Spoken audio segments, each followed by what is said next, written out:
Me, John D. Villarreal, joined by Paul F. Villarreal by phone. We try to get the sync up here through the audio system.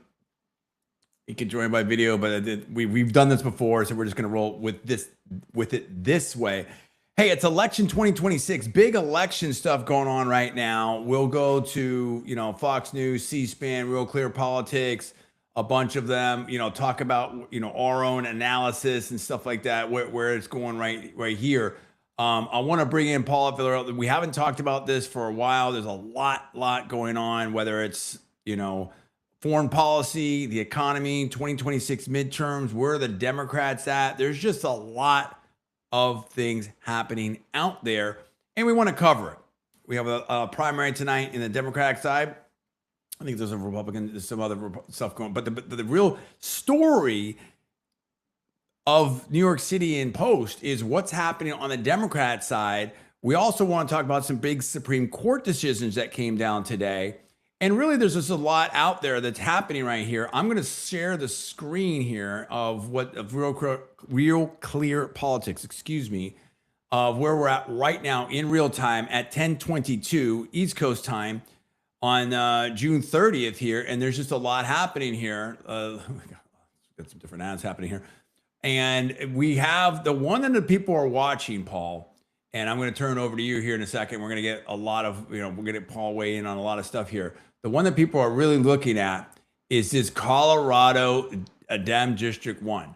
And we've got 69% of the vote in. And right now, we've got Kiros, who's up 47.5%, 46,306 votes to the incumbent, D-Jet. I hope I didn't mispronounce that, at 45.2%. So we're seeing another incumbent on the Democrat side, maybe going down to a DSA candidate, Democratic Socialist candidate. That is big news on the Democrat side. What do you make of that? Where are we at right now? Give me your general comments, and I'll start teeing up some different positions here, some different things to talk about as we go. Well, I have to say, I don't know a lot about this individual personally in terms of the person in Colorado. So I can't really speak to that because I haven't followed that race in particular. However, as from an overall perspective, what you mentioned in terms of what we saw like in New York City and other races around the nation, to be fair, there's just more of a leftward shift. I mean, it's not just, I think a lot of it, and based upon what has been said in the aftermath of the New York primary, a lot of it seems like it has to do with the feelings of the Democratic Party in terms of the situation in the Middle East and Israel and the Palestinians. But some of it, I think, it's more than that. Like, I don't know if the candidate in Maine for the Senate, I don't know if that's a central issue for him. But still, he's the one that has kind of come out on top in that situation. So, they're definitely seeing resonance, I think, from just a focus or kind of the attention that has been placed on the situation in the Middle East from the last couple of years in terms of the protest and, of course, what happened in the conflict over there between Israel and Hamas. And that seems to be resonating in the Democratic Party significantly. It absolutely is, no doubt about it. And I want to say this, I apologize to the viewers out there. We're just timeliness here of what's going on in the Villarreal household right here. I've got my dinner out here to the left. I might, when Paul's talking, eat a little bit of that. So I'm not trying to be rude, but it's like, I don't want to get it cold. My wife just made it. So we will talk about that. The Democratic Socialist Party. So look, now we've got the big sweep in New York. We've got elections coming up in Michigan. We have, elections that happen in New Jersey. This isn't a one-off. We've got Spanberger. I don't think she's DSA or anything like that, but she won for governor in Virginia. Sounded a little bit more moderate during the election, and then she's, it seems, in my opinion, seems like she's gone a little bit more left. We've got obviously this Maine fiasco, Tallarico, for the U.S. Senate there in Texas. let alone what's going on in California with the LA mayoral race, or even just statewide. Give me a sense, in your opinion, on where we are at with the Democratic Party. Where do you think, and then we'll get into the why, we'll get into foreign policy. And I know we talked off air a little bit. I saved a lot of this for the show. There's a lot of things I want to say. And I am wearing my, American, freedom shirt here. It's almost July 4th. It's almost the 250th birthday of America. So we're going to do that. Absolutely. But give me a sense right now, Paul. Do you think this is a blip? How big of a movement is this? Is this Occupy? Is this Bernie Sanders and Warren? Is this what is this about, and how prevalent do you think this is on the Democrat side? Look, as somebody who was, a Democrat person who was in the Democratic Party until around 2007, 2008, I think it's a long-term shift. And will it stay like this forever? I don't know. But it's been this way. I think that a lot of the kind of more leftward swing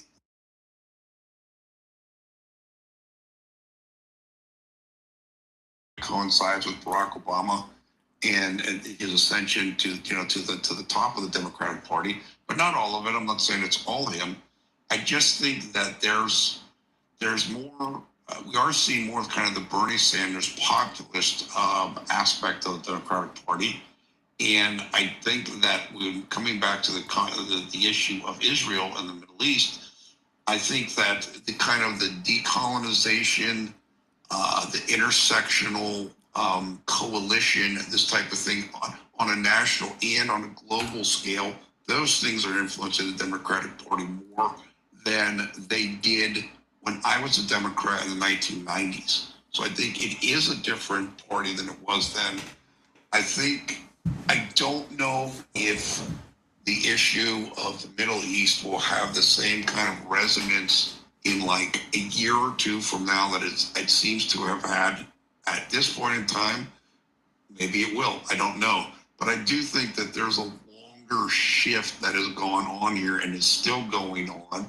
And I don't know if we're in the middle of it, but it's still happening right now. And that's, we're seeing the effects of it.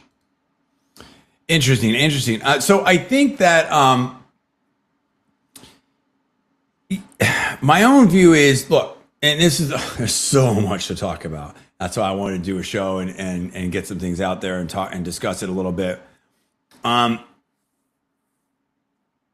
try to analogize this to the Tea Party. And I feel like this is way beyond just the Tea Party, okay, in my opinion.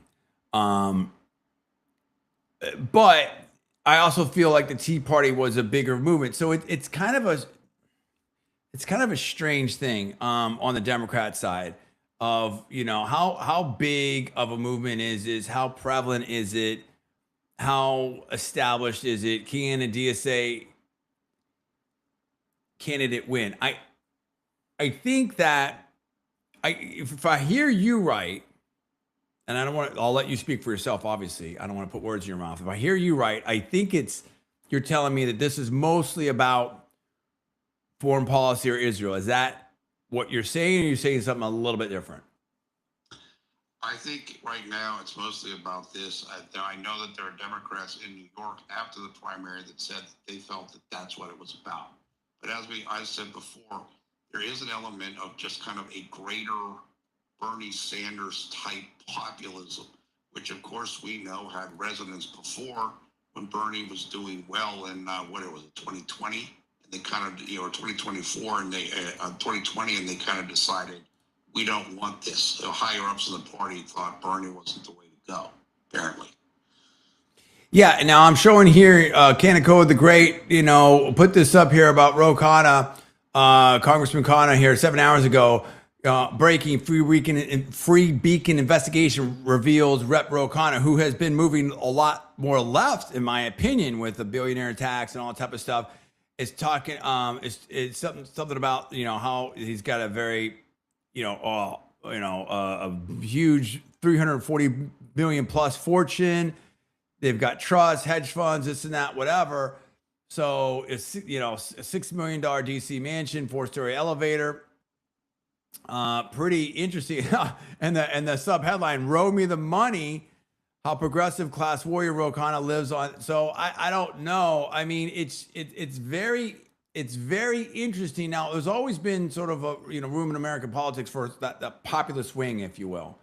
And I guess the question is, how real do you think this push is on the Democrat side? Do you think that this is politics? Like, some people have talked about AOC as being an actress, if you will, that this is more that she has pivoted. She's pivoted a little bit more center, that maybe she's going to go for a presidential run. Do you believe that this is a real bona fide movement in the Democrat side, or do you feel like this is more posturing, or how do you read this? I think that there's a real movement in the sense that there's a real ideology to some of these things. In terms of, as I said earlier, decolonization, kind of, the Palestinians have been wronged, and there are people, there are groups in the United States that have been wronged, and kind of more of a focus on that than just kind of like, hey, I believe in this type of economics or this type of whatever. So I do think there's kind of a durable ideology to this.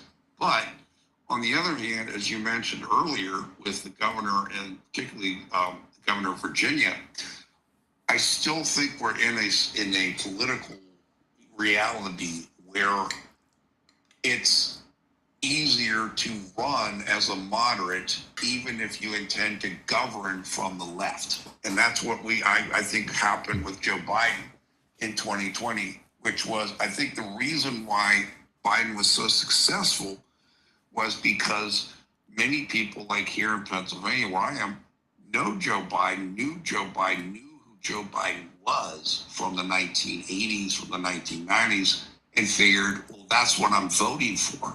And then when he actually got into office, or the governor of Virginia got into office, they got something different.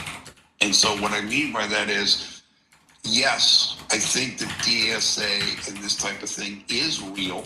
I think there is a real movement / ideology to it. However, I don't think that is mainstream enough to where Democrats feel like on a larger national level, or on maybe even on a statewide level, they can run on that.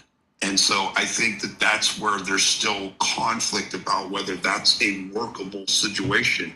And on the opposite of that, we talked about this before the show, I know that President Trump has started, basically, in my opinion, kind of a campaign saying, you understand, American people, the left is going way crazy out there, and look at these people they're running, because he believes basically what I'm saying, which is these people, some of these individuals may not be acceptable on a larger level. Yeah, I think so. Now, it's funny here. I think I've got something here. We might be bringing this up. Apparently, there's so many ads. So here, according to, I'm going to bring this up here, and I'm going to come back to. Well, let me do this first, because I already have it up here on. And we'll swerve into this later. But Governor, hold on. Okay, sorry, to kill that. That's the problem. Is some of these things just start auto playing, and we're not doing that. I think you've got here Governor DeSantis, who is saying about Justice Alito is retiring. Governor DeSantis a couple hours ago, and we'll come back, is Governor DeSantis, quote, from a conservative perspective, the problem with hoping for Alito to strategically retire is that his replacement will be a downgrade. You just don't find someone with his intellect, legal craftsmanship, and backbone. So that's a big news right there with Justice Alito. I think I read that he might be retiring and stuff like that. Now, what I think the article from Fox was saying, and I'm not going to bring it up because I just don't want to Well, risk there this was thing. something Go said ahead. earlier tonight where supposedly one organization put out something that Alito was retiring, but he's not. Okay. So I don't know if DeSantis is responding to that. Or I thought that was not accurate. I just saw that headline in passing, so I don't know. I'm not claiming anything. Yeah. Okay. So that's fine. So basically what I think what Governor DeSantis is saying, he's clicking on all cylinders, by the way. He's still younger than our two most recent presidents. So I think DeSantis doesn't want him to go anywhere, in my opinion. Okay. Now, if we go back here, what I was trying to show, and we're going to show here on Real Clear Politics, is I think there's some framing on Fox that says, well, look, the progressives aren't winning because Senator Hickenlooper fended off Gonzalez, 57% to 43%, and that's a win. But that's obviously an incumbent. First of all, it's very hard to I don't know that we've ever seen this in modern times, folks. Meaning that like the reelect rate when I was growing up and studying political science, and I'm an expert in politics. I don't want to sit here and do the whole resume drop again, everything like that. But I think we'll just re-tee it up. I've been involved in politics most of my life, most of my adult life. Worked on campaigns, consulted for, 2 U.S. Senate campaigns coast to coast, went to multiple, Republican conventions, went to big political organizations, had major market talk radio shows, again, coast to coast, studied political science in UC Berkeley, law school at UC Berkeley, on and on and on. And obviously having, been a student of the game, everything like that. Okay. When I was coming up, it was like the reelect rate for Congress, I think it was even greater than the joke was than the Soviet Politburo or something like that. It was like 94, 96%. Let's just call it 94%. Let's be conservative on it. But now we've seen a number of, on the Republican and Democrat side, Paul, whether it was Senator Cassidy in Louisiana, whether it was, Tillis not running, and people said because maybe, people had speculated about that. John Cornyn just got beat, by Attorney General Ken Paxton there, and now on the Democrat side, we're seeing, Democrats turn it out. Okay, yes, you want Hickenlooper there, the incumbents, whatever, but over here, Quiros at 78% now is extending her lead, 48.6% to 44%. And this is a DSA type of candidate right there. So I think we're seeing something very different happening right now. And the question is, and what we're going to handle here, and we're going to discuss, is this a blip because of foreign policy, the Iran war, Israel, or something else? Or is this a bigger deal? And in the wings, we've got 2028 looming. And we've got different people. You can already see it. People that are students of the game can already see the different candidates sort of lining up. Is Josh Shapiro going to run on the Democrat side? Is Fetterman going to run on the Democrat side? Are we going to see Gavin Newsom is widely seen as potentially running, but now there's rumors maybe not. You know what I mean? Governor Wes Moore on the Republican side. It's J.D. Vance, but there's people like maybe we want Secretary Rubio to run. There's a lot of different things happening out there already for 2028. Now, I don't think we're going to hear about 2020 in any kind of earnest because I think just with Trump being Trump and having such control of the party, I don't think that he doesn't want to be seen as a lame duck or anything like that. I think we're definitely going to have to push past the 2026 midterms for any kind of vocalness about it. But I think it's going to be very, very interesting. And again, I think it's two different conversations, Democrat side and the Republican side. But you're seeing a lot of movement out there, Paul. So let me go back to this and get you right in on this. We've never seen this before. We have never seen this before on both sides, this kind of turnover of incumbents. That's why I feel like they try to analogize this to the Tea Party, but this is something a little bit different. Do you agree or disagree with that kind of framing? Yeah, I agree with that. Look, there's two different phenomena going on, although you're right. There's a difference level with incumbents going, losing. On the right, I think it's just the strength of Trump. Just if you're somebody who has wronged Trump or done something like that, there's a lot of people that won't be with you. Somebody like Cassidy, for example, who voted for one of the convict Trump in one of the impeachment trials. And somebody like Cornyn, though, that's a really good point where, it's just, It's amazing to me how overwhelmingly he lost. I mean, that's which I think that race was not about Trump. That was just it was more just about, for whatever reason, that the citizens of Texas were just kind of done with him. I guess maybe they just felt like he wasn't MAGA enough, or was too much of a rhino, or whatever. As far as the left, look, there is a shift. I think it's not a blip. I think there's a shift, although I will say you're still mostly seeing this in and around big cities. New York City, Philly, Colorado District 1, which is where That's an important point. Go ahead with that. That's around Denver. That's heavily, I believe that district is around Denver. And look, I was just looked it up right now. There's like 21 colleges in the city limits of Denver.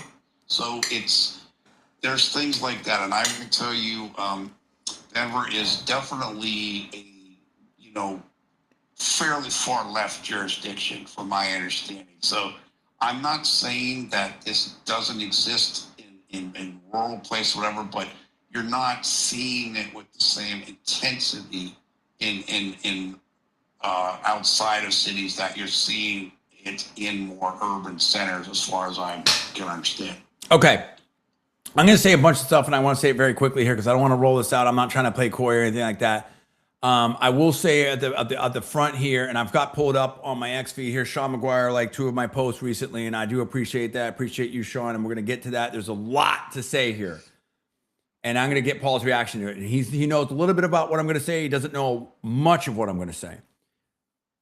First of all, I'm going to say, and I hate, even having to deal with any of this, but we're going to do it as quickly as possible. Well, first of all our personal opinion only, not alleged facts, not casting aspersions. If we make a mistake, and we can, some of these are hot topics, stuff like that, whatever, then we apologize ahead of time, everything like that. Peace, love, tranquility, freedom, opportunity, equality for everybody. We love everybody, all that type of stuff. Okay, I think like our ancestors are partly Sephardic Jewish. I think that's right. You know what I mean? From Barcelona, Spain, whatever like that. Who knows? I haven't done the whole thing, but I've talked to some people that have researched that, whatnot like that. 2 of my very serious ex-girlfriends were Jewish. I, in fact, almost married into a very, very prominent Jewish family. Paul knows that. I may or may not name that. I haven't up till now, I respect my current wife, my only wife. And I'm very blessed. I'm very lucky to have her. She's amazing. She's fantastic. Is actually Israeli. She's Aramaic, Christian, stuff like that. We're Catholic, Paul and I, and stuff like that. And my best friend in law school, who I just talked to by text, that long ago, is Israeli and stuff like that. But I have like at least 100 plus family members in Israel right now. And about half, a little bit less than half, 1/3 to 1/2, I believe, maybe I'm wrong. Again, I know enough. I've been there once. I know, I don't even know enough to whatever, but I know enough to know that I don't know, are Jewish. I believe I have a cousin. I'm going to keep it very vague, who is serving or has served in the IDF. And the rest are Aramaic Christian around in various parts of the country, but predominantly in Nazareth. We like everybody. I was hopeful for the Abraham Accords. I was hopeful for getting placed, more like Dubai. We've talked about maybe retiring to Israel later. Who knows? I mean, we love America. I mean, that's why, my wife says it because she has so much family over there, and I understand that. Anyway, I don't want to make this personal, but I've had conversations with some heavy hitters like Sean McGuire. I've talked about, and I don't want to get into, I wasn't told that I couldn't say anything, but I want to, I have had conversations or communications with some heavy hitters on X, Joe Lonsdale, Bill Ackman, some other stuff like, some other folks like that, along with some other people on the right. And one of the things I've been trying to express, whether it's to people out there or Paul or them or whatever, is that, listen, we have to keep the band together, and we got to get the band back together. So when I hear people like, I know Tucker has his opinion, everyone has a right to their opinion. And whether you're Governor Huckabee or Ambassador Huckabee, excuse me, or Bibi Netanyahu or Sean McGuire or, you know, the various voices out there, you know, whoever, you know, fill in the blank, Megyn Kelly, whoever, I think everyone should be able to speak. Now, you know, do you agree with everything they say? Do you condemn some of what they say? Do you know, everyone can speak for themselves, but I think it's important to have the conversation. And I go back to, thank goodness for Elon Musk and X. If not for Elon Musk and for X, we wouldn't be having so many of these conversations, Paul. I really believe that. And I think Rumble as well has done great work on that. And because of those two forces, I think that you've seen this push more towards a discussion that we absolutely need to have. Now, I've tried to express, and that's why I'm showing this. So that's why I'm happy to see this. Not because, listen, you know, I have a small account, Paul's account 10 times mine, and Sean's 10 times of his or more, right? So it's not like, you know, I'm not going to go viral on that. I don't believe that, you know, whatever. But it's more like these folks know who I am, in my opinion. I'm on the radar screen, and I'm hoping that, obviously, you know, I want my point of view out there, because my thesis is this is not a blip on the Democratic side. Now, I'm not going to be like, oh, the sky's falling, but I think there's something greater and bigger going on here. I think that on the Democrat side, that, you know, whatever you want to call it, neocon, whatever you want to call it, we've got people on the right, you know, like a Bolton or maybe a Mark Teese. I don't know. I'm not alleging anything, right? I'm just saying that. Let me revise and extend that. I'm going to take all of that back. I think there's people on the left and on the right, and people have been on the left that have come over to the right, you know, for whatever reason, whether it was crypto or October 7th or whatever it is. And, you know, there are some that are trying to say like, oh, if you talk to this person, or this person's not in the party, or that person's not in the party, or if you talk to this person, you're no longer in the party, or if you interview this person or platform this person.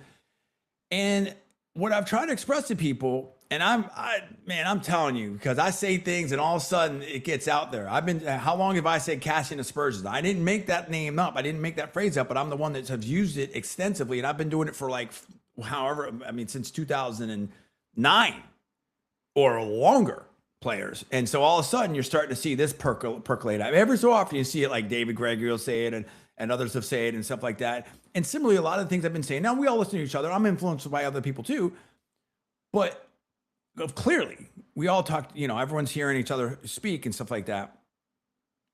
But what I've been trying to tell people, and I just heard this come, I've been saying this for a while. Politics, and again, I didn't come up with it, I'm just saying it. Politics is a game of addition, not subtraction. Period. End of story. And what I try to express to my friends, I say friends very colloquially, because obviously we're not like, I've never hung out. I don't, you know, have his phone number or anything like that, whatever like that. But I mean, you know, I like Joe Lonsdale. I like Sean McGuire. I don't agree with them on all kinds of stuff. Okay. That's okay. That's America. Like, I mean, on the Republican side, Reagan had the 80-20 rule, whatever it is. Maybe it should be a 70-30. Today, maybe it should be a 55-45 rule. I don't know, right? I mean, but we have to understand that on the other side of where we are now, whatever criticism you may have, Trump or the Republicans or John Thune or whatever like that, you've got the energy of the DSA staring right at you. And again, I'm not trying to stoke it up, but what I was trying to tell folks like this is, you may be a billionaire. And I don't know if he is or not, or whatever like that. Obviously, the SpaceX up, and you know, I don't know. I'm not his accountant, the partner splits, whatever like that. But again, name the name that has been pushing for, that maybe have a lot of money, that maybe, or very successful, pushing, you know, or maybe a little bit more. Again, I'm not going to characterize it, but there are people that are very successful in finance or tech or venture capital, whatever like that, that are expressing them, that are brilliant people, that are expressing themselves in politics. Look, Sean McGuire has a PhD from Caltech in physics. I don't pretend to know physics like Sean McGuire. He went to Stanford, right? And so you have to, it's very hard when you're super successful, when you're at an elite, you know, you've made it to an elite level and you have tons and tons of money. And there may be some folks that do the All In podcast and people make fun of something. But again, they're all super successful. Who am I, right? I mean, so they probably look at me like, oh, this guy, who's this guy, right? But I know what I know. I'm an expert I know more. Believe me, I know more about politics than you folks. I really do. You know, and I'm wrong all the time too. Okay. But I was right about this. And I would try to say, like, listen, number one, this isn't going to work out the way you think it's going to work out. Keith Raboy is another one that I like and stuff like that. Here's the thing. I love almost everybody. Like, I like everybody. Like, we like everybody. You know what I mean? Doesn't mean we always agree with everybody, and we can disagree, and we can agree to disagree, and you hash it out, whatever, and tomorrow we're okay. You know what I mean? Like, that's the way it should be. So anyway, I try to tell them, it's going to be over quick. Oh, it's going to be 4 days, or it's going to be, I'm not alleging anything. I'm not saying anyone said this, but I'm just saying and I'm just like, I don't think it's going to work out. And more importantly, I don't think it's going to work out. Even if you get the military result you want to get, I don't know that you're going to get the political results you're going to get. Those are two very different things. And now we're in a world where and I think it all seems pretty commonsensical now, where, and I started doing videos and then started doing video, and I don't know, I'm not saying, you know, and like a lot of these people seemed like they were a little friendlier to me before. Then I said something, maybe they didn't like what I was saying. And they were kind of they would go, you know, kind of cool out on me. You know what I mean? Like, you know, Bill liked one of my things recently, not that recently, but you know, it had been a minute since he liked one of my things. And that look, that's fine. I don't, you know, we all want to be successful on social media, whatever like that. And of course it's great when, you know, when people like your stuff, but I'm not in the mental frame where I need people to like my stuff and I need 100,000 followers and stuff like that. Like, it's fine. It's okay. I do it for different reasons. Like, I mean, like, and that's what we're talking about that. Like, I've done this show when I was, you know, I mean, before I was a partner on YouTube or versions of the show, I would do videos no matter what. I would do videos for free. I would pay to do videos. This is what I do. And, you know, and I know Paul's the same way with the posting and he does a heck of a job. You haven't seen his stuff, you know, Aurilla Stories. So, okay, let me land the plane. I had a strong feeling that this was not going to work out the way they thought it was going to work out. Number one, militarily. Number two, it was going to work out even worse politically and economically. And I think we've seen that, right? And so, you know, are we better off now economically, militarily, politically, Republicans, Israel, US, now, before or after? Now, I think there's an opportunity. There's always opportunity. I think there's a great opportunity now. We'll get to that. So those are questions. On the other hand, one of the things I try to express when people are like, oh, this person's not in the party, or oh, they're this, they're that, whatever. Now, there has been a lot of, I mean, I'll go on, like, whether it's Bill Ackman and I'll probably start following Sean again at some point here, because he has a lot of great things and a very smart guy and doing a lot of great stuff in tech, stuff like that. But it was just so much of the war stuff every day. Like, I just couldn't, like, you know, I just didn't want to see that in my feed ever. Like, we see it enough. That was the thing that other people said, like, there's just like no escaping it, dude. I mean, it's like, obviously it's a big, important issue, but it's not the most important issue politically for Americans here. The broad swath of voting Americans, and Mondami and others, I think, have proven that. Now, it became that way, and obviously it could become that way, you know, if the price of oil is going to go to 200 or we're getting involved in an invasion, stuff like that. Anyway, the point is that this was never a positive political issue. It was a 60-40, 70-30, 80-20 negative issue going to war or staying in the war or whatever. And we see that now that Trump's like, hey, I'm out, and people, you know, I think, Paul, you have the better figures than I do, the more up-to-date stuff. And I'll get you in here in 1 second. I apologize. I just want to try to put all this together in my mind, that people are supporting it. It's not necessarily they've sitting here and read the MOU. They just want out. They want out. Americans want out, and they want people to address their concerns of affordability and housing prices and jobs and the price of school and all, and all those types of stuff. Okay. So, but we're in a interesting, what happens now? What happens now on the Democrat side? What happens now politically? What happens now foreign policy? What happens now with the Straits of Hormuz? What happens now with AI? I mean, it's people that we're in a time of 250 years here for America. Supposedly empires last only so long. We're in a really interesting time now. And my point politically is, for most of the things that I think a lot of the folks we Joe Lonsdale talks about and others talk about, in my opinion, I think we are aligned on so many things, and we have to keep the coalition, the band together, because what's the alternative? And you see that whether it's Spencer Pratt and stuff in LA, you see that on these, and again, I'll see some of these comments, and there's some in Lonsdale's stuff or Ackman stuff, and there's some really nasty things being said out there that are absolutely despicable and inappropriate by people and stuff like that. But I think, and that's terrible. So we have to find a way to get to a better spot in total. Now, Paul has his own theories. I'm going to shut up and let him roll here for a while because I've been talking. But I think that, some people think it's Epstein. It's all about that. And I think it's beyond that. The other thing is, I would say that there's too much,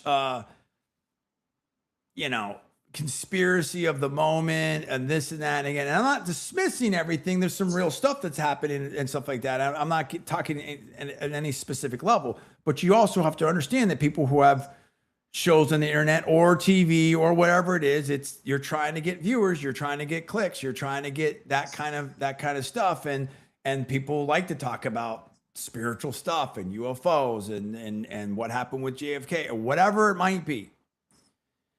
And I think that whether it's, and again, I'll say this too, and you can see this online. I interviewed Danny Denon and he was great. This is back in the day, and I was a huge supporter of BB and stuff like that. And I'm not making any commentary whatsoever right now. I don't know. I don't know enough to know what's going on over there. I just don't.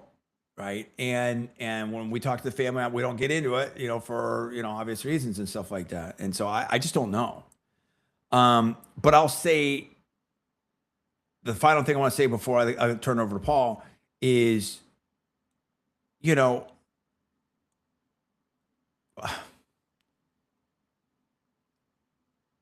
I think this is a much broader situation. Okay. So I think that we get really caught up in where I would push back maybe a little bit on Paul, but also there's other people is they make it like it's this one issue, or it's not. There's a lot of different things. What we're looking at now, in my opinion, is way less of a. It's the focus right now. I understand, but it's way less of a. And this is what I'm trying to express to different folks. It's way less of a. And I think that. Well, okay. I'm going back for a second. Hopefully, this is maybe, I don't know. I can't speak for anyone on anyone else's head, but maybe I think you're seeing some shifts in some different folks out there right now that maybe there's an understanding, like we got to keep this band together and stuff like that, because I don't think it's one issue. I think this is like a long-standing thing of, is the political system responsive to donors or voters? Can I afford my stuff? It used to be, and we've all seen these different charts, right? When 70 years ago, 50 years ago, you could have a family of 5 supported on one income, buy a house, buy a boat, retire at 65, get the gold watch, do the whole thing, have a pension. That's Social Security is going to be there. That's all. That is largely gone now. Most people can't get. They're struggling getting married. They're struggling having kids. They can't make it happen on 2 incomes. And it's I mean, my wife and I are super educated. So like we're, trying to make it happen. And it's happening, but I mean, it's like, we beat the odds, right? So I think it's larger than that, and I have some things I want to drill down on that, but I do want to be respectful of your time and Paul's time and turn it over to Paul to get his comments because he's been waiting patiently. Paul, your comments.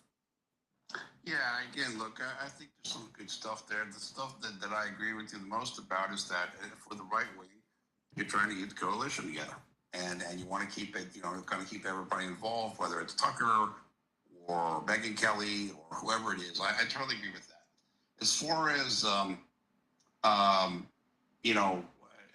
again, the right and in the center of this country, I don't think the center of this country, I don't think independents are particularly consumed with some of the things that the people in the DSA are. Obviously, the right wing is not consumed with that either. Of course, affordability, everybody's concerned about. I do think that people like Massey or previously Megyn Kelly, talking about things like Trump disappointment syndrome, TDS, or it's Trump, somebody we just don't know anymore. I think that's completely lunacy.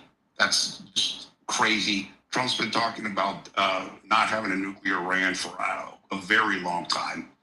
And again, Trump has worked on tariffs and helping the American economy, stuff like this. So I don't think that there's suddenly this awakening or some huge understanding that oh my gosh, Trump's just going to the donors all of a sudden. I don't buy any of that. So I think that is a offshoot of the other stuff of people getting caught up in, whether it's Epstein, the Israel stuff, those two issues in particular, the Iran war as its own thing. I think that there's kind of the people that became disillusioned with Trump because of those things, I think are saying that it's other issues. And so what I'm hoping is that as those things hopefully decrease in importance, hopefully that the Iran war is fading away if Hormuz can be managed, and as Gaza hopefully keeps a ceasefire, and we start to long-term detach from Israel in terms of defense arrangements, etc. Hopefully hopefully in the short term, and now in the midterms, people will come away from that type of thinking, and they're looking at various whatever economic indicators, whether it's GDP, other things, and focus on some of those things less. And I'm already starting to see signs of that happening.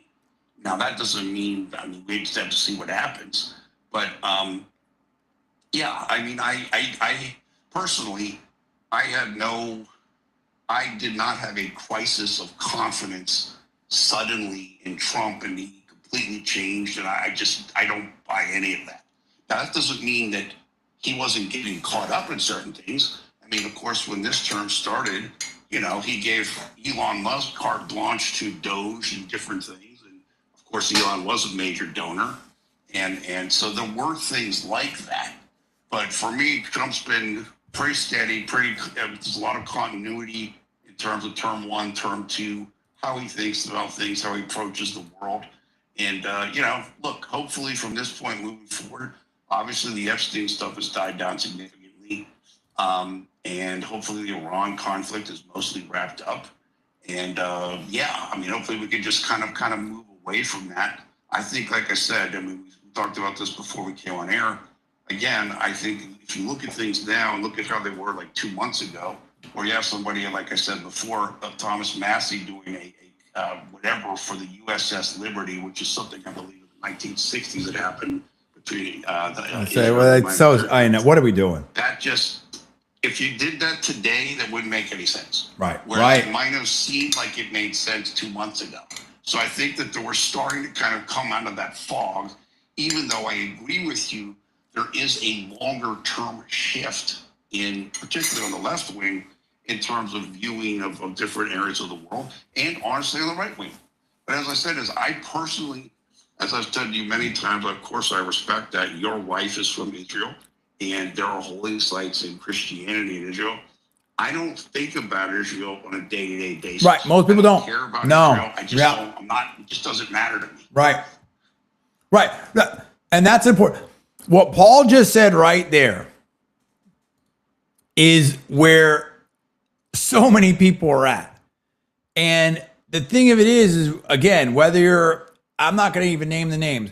I don't speaker, the different various speakers that we see in national media or in on the internet that just keep hammering on this issue. This is not a Hello? top. Oh yeah. Oh hey, are you there? Can you Hello? hear me? Can you hear me? Oh, well, hold on. Sorry, I don't know. Okay, go ahead, Paul. Go ahead. Sorry, it somehow if the Bluetooth picked you up there, but this is not a major voting issue for people normally. Now, this has become a voting issue Yes. simply because, well, on the left, the DSA stuff and everything like that, in my opinion, and the oppressor, and we're going to get into this because there's a lot to talk about here with Obama. He just did his library and where the Democratic Party is and everything like that. We're going to get into that, but it's become a voting issue because the voters, in my opinion, are feeling like, hey, Trump promised this, Republicans promised this, they're not delivering on us. One of the major frustrations is the SAVE Act. Like, we can't even get this passed, and they won't do anything with the filibuster. I mean, and the border and all these things, and that we're still funding money on and then someone else said this too, like, yeah, we can't get student loan forgiveness, we can't get like some other stuff going on, but we can fund money to Ukraine and we can fund money to Israel. And again, this is why I brought it out. Before the Iran war, it was billions and billions and hundreds of billions to Ukraine. What happened there? That was never going to work out. Who has invaded Russia or fought with Russia near or on Russian soil that has won long term? Who? Nobody. That's a good question. Nobody. Not Napoleon, not, Germany. Alexander. If that was right, I'm forgetting some of my history and stuff like that. But I mean, like, I don't know about that. yeah, that's a long time ago. All right, doesn't matter. Certainly not Napoleon. No, neither not in World War II. It just doesn't work, dude. It doesn't work. It doesn't work. And in fact, again, there are two things to think about right now militarily. And again, I'm not a military expert, but I've studied some of the stuff.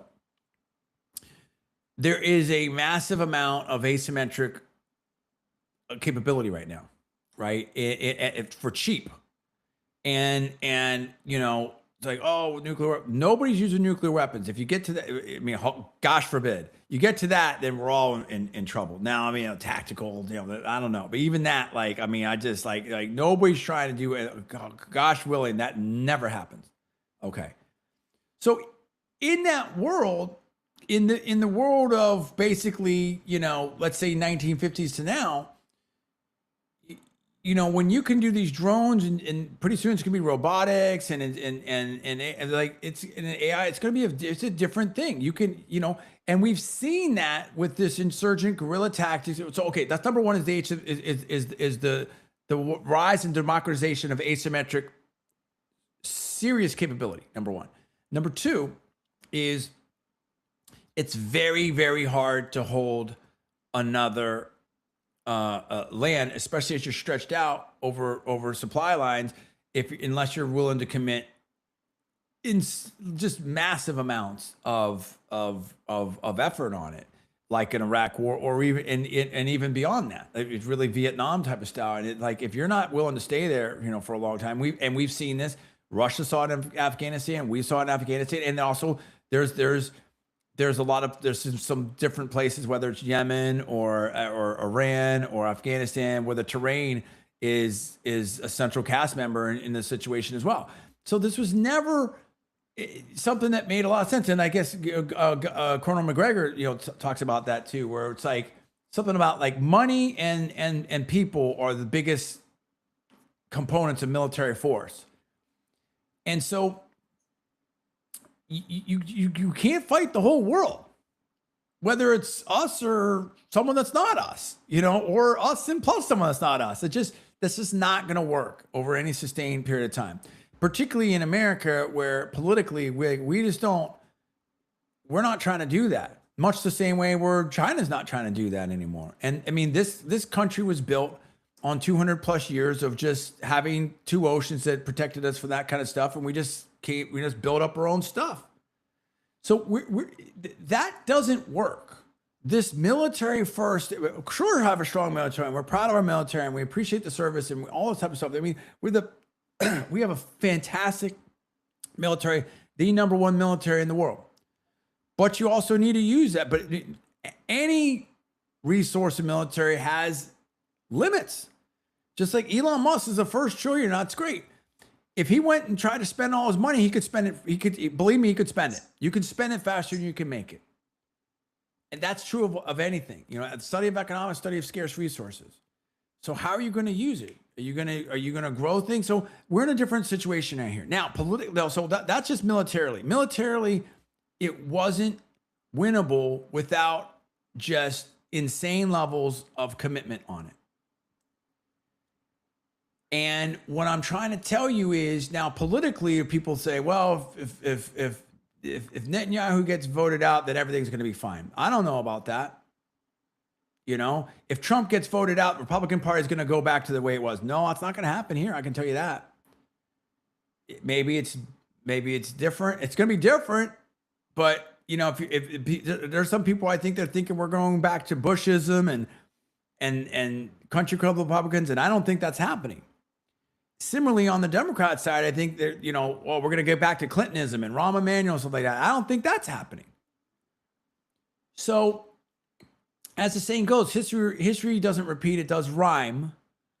I'm an optimist. I'm a perpetual optimist. So what do I think's happening here? And one of the reasons I want to do this show, even though it's some hot topics, stuff like that, is that, you know, I think I know what's where we're going and what's happening, but I don't know 100% either. And so because there's a lot of things that can happen here. And that's why I want to get Paul's, you know, input on this and some others and stuff like that. And also, you know, please, you can join the chat here. Obviously, very respectful. Oh, here we go. Here we go. Let's show this. Okay, sorry about that. And we have this here. Let me show this on stream. Chapulín, Colorado. John, ever since you left, it trans to California. That's the reason, because you left. Where's the accountability? Look at that. Thank you, Chapulín. Chapulín in Colorado. Yes. Appreciate that. Respect. Listen. It's California's a scary situation. That's a great that just shows you right there of how fast things can go downhill and change in the situation. We've had some important Supreme Court rulings here. Trump is moving to end TPS, temporary protected status. We are the shining city on the hill. We want to be, we are a land of immigrants, stuff like that, but we can't take the entire world over here and give them welfare, right? Another word here, California is, had another one here, show on stream, California is toast. Look at that, Chapulín. So look, I mean, people, it's not good. It's not good. I still have a lot of friends over there. You know, I think about, do I want to go back? Now, we just had this thing, Nancy Pelosi doing the Institute for Politics or something, or the Democracy, whatever. I'll put that up in UC Berkeley. And I thought that, you know, look, that's interesting. I think that's a potential win-win there. But I think, so, okay, on the Israel thing and on the foreign policy thing, I don't pretend to have all the answers. I certainly don't. In defense of, and again, I'm not speaking for anyone, but maybe some of the more vocal people out there. In fact, let me do this before I start sharing this. Hold on a second. Let me just pull up here. Let's see here. Okay. One second. I just want to see what's being out there. You know, there is, Paul, you could speak to this a little bit. I'm not putting you on the spot, but I just want to see, like, well, yeah, well, you know what? Hold on a second. Let me just see this up. Let me do it this way. I looked at Joe Lonsdale's feed, and I said something about this. Joe Lonsdale, one of the co-founders, I believe, of Palantir, formerly of PayPal, 8VC, Austin, the University of Austin, stuff like that. Now, he just had this situation here talking about protesters held an event outside the Institute of Cicero and stuff like that. And, you know, there's all kinds of, you know, there's different things here. And and he talked about the billionaires paying money and stuff like that, and 70% of the taxes are paid by the top 10% of earners. Keep working hard for you. Look, this dude's a serious patriot, and again, I'm not saying Joe, but I mean, I don't have anyone protesting my house. There's protesters in Tucker Carlson's house. There's been protesters at some of the various different places and stuff like that. And again, we can talk about the left and stuff like that, Paul, and Antifa and everything like that. And there may be I'm going to be real careful how I say this, a thought process of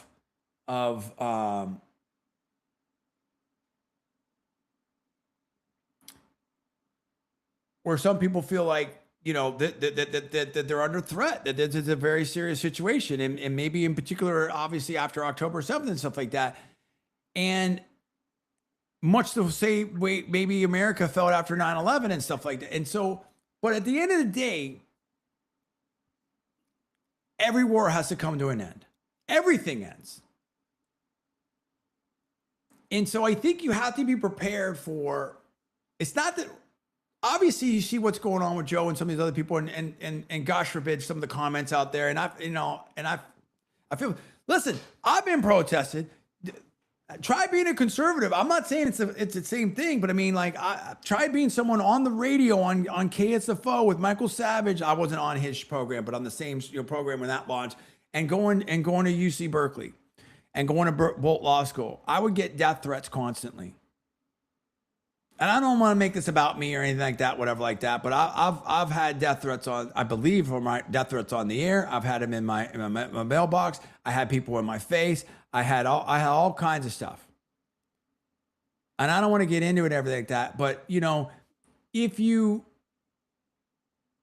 operate in that framework, you'll never do anything. So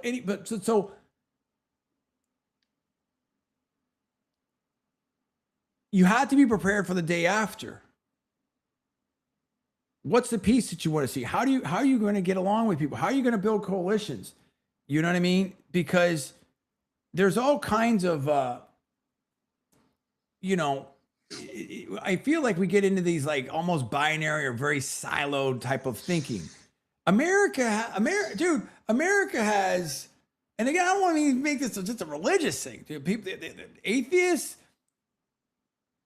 LDS, Mormons, Hindu, Muslims, there's all kinds of different, Shias or Sunnis, there's all kinds of different Judaism, there's all kinds of different Christianity. I mean, there's a discussion between like the Protestants and the Catholic. There's all kinds of, like, dude, that's America. That's a lot of places in the world. You have to figure out how are we going to get along with everyone? How are you going to have a society that works for everybody? Paul, am I off base here? I mean, I don't want to get too far afield on this, but I mean, I know we had. I don't. You're not off base. I don't know exactly where you're going. Coming back to the topic, I mean, it's. Look, we all have to get along. Wars don't go forever. And coming back to what we're talking about again, it's what's going on with how is this affecting politics right now? What is it shaping up for the midterms? How is the coalition looking on the right, and so forth? So, well, here's yeah. Sorry, here's my point. My point is, and this is where I try to speak to my friends in whether it's in finance or venture capital or stuff like that. Just think of it like this: like it's easy to think. It's like someone coming. It's like a startup coming to pitch you, right? When some of the people that are more pro kinetic action are going to pitch you.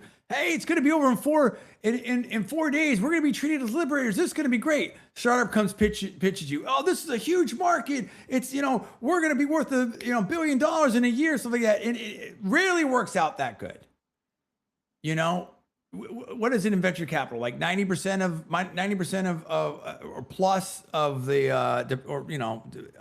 the startups don't work out to the level that they were pitching you. Some get, mergers of appreciation. Some get mergers of desperation. A bunch of them go bankrupt.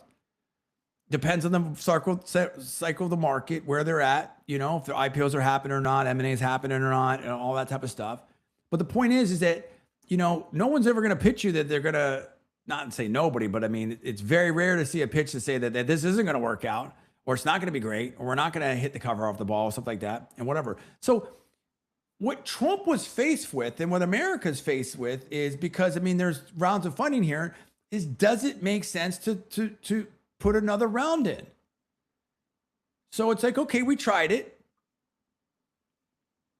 We saw what happened. Does it make sense to put another round in of funding? What time, money, treasure, American lives on the line, stuff like that. And Trump, I feel, came to the correct decision at this point. It doesn't make any sense that the political and economic and supply chain and inflationary and infrastructure and all that stuff. I mean, look at what's happened in UAE. Look at what's happened in Qatar. Look what's happened in Oman. Look what's happened in Saudi Arabia. I mean, our bases have been attacked.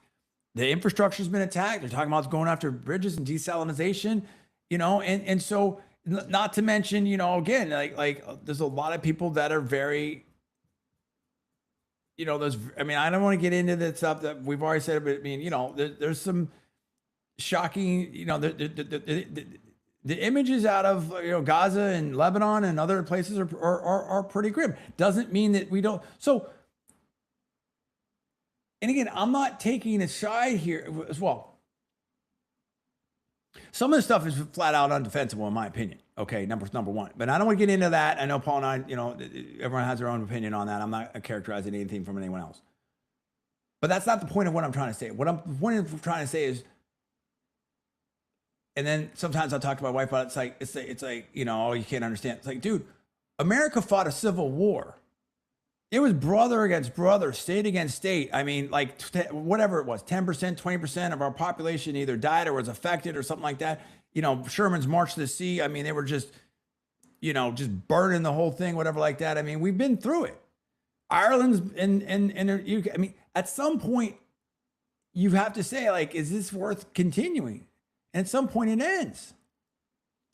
So I think that, again, I want to land the plane, but there's so much that's been sort of bottled up that I wanted to say, but this is not that this is a therapy session or anything like that, but I think it's just a reality check of Trump was like, look, this isn't working anymore. This isn't the guy's a good investor. The guy's a good builder. He's a builder, right? The guy likes to build, and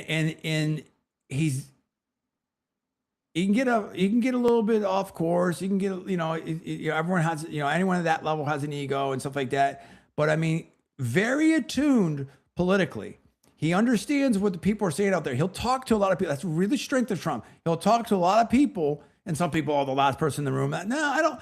I think Trump makes his own decisions, and I think he looked at this and it just wasn't making sense anymore. Not to mention that we were almost out of interceptors.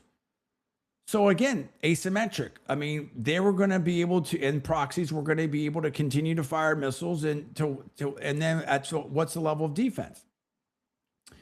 So I think that you'd rather end up like a Dubai before the war, or Singapore, or Silicon Valley and stuff like that. Like, we have to figure out how to. Of course, there's going to be issues and security and threats and things that you have to deal with. But I think we're entering. I guess what I'm saying, Paul, is whether it was us in Afghanistan or various different incursions, the forever wars, or maybe this current situation over there, whatever, or even Russia, Ukraine, or etc. ad nauseum. I think we're now in a world where, I'm not saying it's all going to change. I'm not saying there's never going to be conflict. Obviously, I'm sure there unfortunately will be. But I think that we have to figure out something different. I think something has shifted, is what I'm saying. And I can't totally put my finger on it. Maybe that's why there's been a little bit of rambling here. But I really feel like there's something shifted different. And similarly on the political side too. Whereas people have figured out, like, the political system isn't working as effectively as we want it to, in terms of the parties and the donors and the control. And we're not getting what we were promised, and and the politicians aren't listening. And I think that we're seeing that on both sides. And I think that that this turnover and this primary stuff is part and parcel in that. Now, where I differ with some people, and again, that Sarah Issager was on there, it's like, oh, the horseshoe's become a circle. And I'm so tired of the political horseshoe because that's just not what it is. The political spectrum, again, I've said it a bunch of times. I have a primer out there, an article there. The far left is anarchy. At the far right is anarchy. And the far, because I was looking at the thing and it mirrors me. And the far left is, totalitarianism, total state control. So the fact that there's populist movements or there's these anti-incumbent energy from the left and the right does not mean that the left and the right are the same. There's a horseshoe they meet. This is not. And then of course the people that are pro donors and pro war are the center, and the reasonable and the moderates. No, that's not what it is. What it is that something has fundamentally changed. And I think people have woken up to it like the Wizard of Oz, and they pulled the curtain back. Now, what comes next is the question, which is, again, why we need to get the band back together, because we don't want what's on the DSA left. That's not going to be good. That's not going to be good for the country. That's not the policy that people want. But if they feel like they're not being listened to, or they can't win, or they have no pension, they have no welfare, they have no SNAP benefits, they can't get a job, they might vote for it. And again, the Castros made a lot of promises until, Cuba went communist, and then we see how that worked out. And this has been, time and again. Now, I do think that with US aid being reduced, we're seeing a lot of governments in Latin America go right wing, and I think that's very positive. But I think things are different there, and I think things have changed on the military standpoint. I think things have changed on the political standpoint. Not sure what comes next, but I think that we have to figure out on the foreign policy side whether it's Abraham Accords or something different, GCC, whatever. We've got to figure out how to do something that is more trade and trade, visitation, economic based.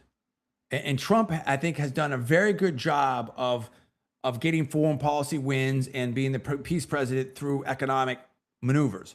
On the political side, I think people have to deliver policies that are going to, and communications that are going to work for the average voter, and be able to deliver on that. And whether that's, hey, we're getting away from the filibuster to be able to do the SAVE Act, or whatever it is, they need to deliver on that. Now, I will say this, and I'll turn it over to Paul. I don't think this is a blip, and I don't think this is just about Epstein and Israel. I think that obviously there's energy behind that, but I think we've seen this with, it's almost like we're coming back to Occupy Wall Street. You're seeing Bernie Sanders out there and all that type of stuff. I think this is the fruition of the Obama, hard left, cultural Marxism, oppressed oppressor movement. And I think that someone else said this, I can't remember who to give credit to, but this is the rise and the control of the Democratic left from the universities, from the academia, taking over for the unions. The Democrats used to be the party of the unions. Now the unions are still there, but we're seeing the Democratic Party and the hard left to be the party of like Antifa and the academics. And I don't think it goes away. And I think that someone else said this, whether I think it was Joe Lonsdale. I believe it was Joe Lonsdale on his American Optimist, stuff like that. And that's why I'd say, that they're just waiting to do the woke thing again, to do the COVID thing again, or not specifically that, but just like whatever. And so that's why it's very important that we get the band back together and Republicans keep winning. But the Republicans also have to deliver for the average voter out there. And even if it means going against the party, much the way that Fetterman is on the Democrat side. So I put a lot out there. Paul, agree or disagree with any of all that? What are your thoughts? Yeah, look, there's a lot there. Look, when it comes down to things like the SAVE Act or this type of thing, that's just a group of people in the Senate, particularly, who honestly just don't like Trump. And I don't know if they're holding it up because they don't like Trump or what it is, Well, people like Murkowski, McConnell, Tillis, Cassidy, Collins, they just don't want to do it. So I mean, Trump has no impact on that. Trump can't change that. He can't make them do it. They're not going to do it. And so it's. I don't know if they're doing it to not spite Trump or to spite Trump or I don't know what it is. But like I said, is he can't control that. Couldn't control it when he first started. Has nothing to do with donors. Has nothing to do with anything. If those people don't like Trump, they don't want to do it. Sure. And so he can't control that. And to be honest with you, some of those, the calculus of some of those people might be, if we did it, it helps Trump, but we don't want to help Trump because we want the Democrats to win the midterms. Possibly. I don't know. I'm not in the heads of these people. I don't know what they're thinking. Can I just say something super quick? Sorry, just real quick and I'll shut up.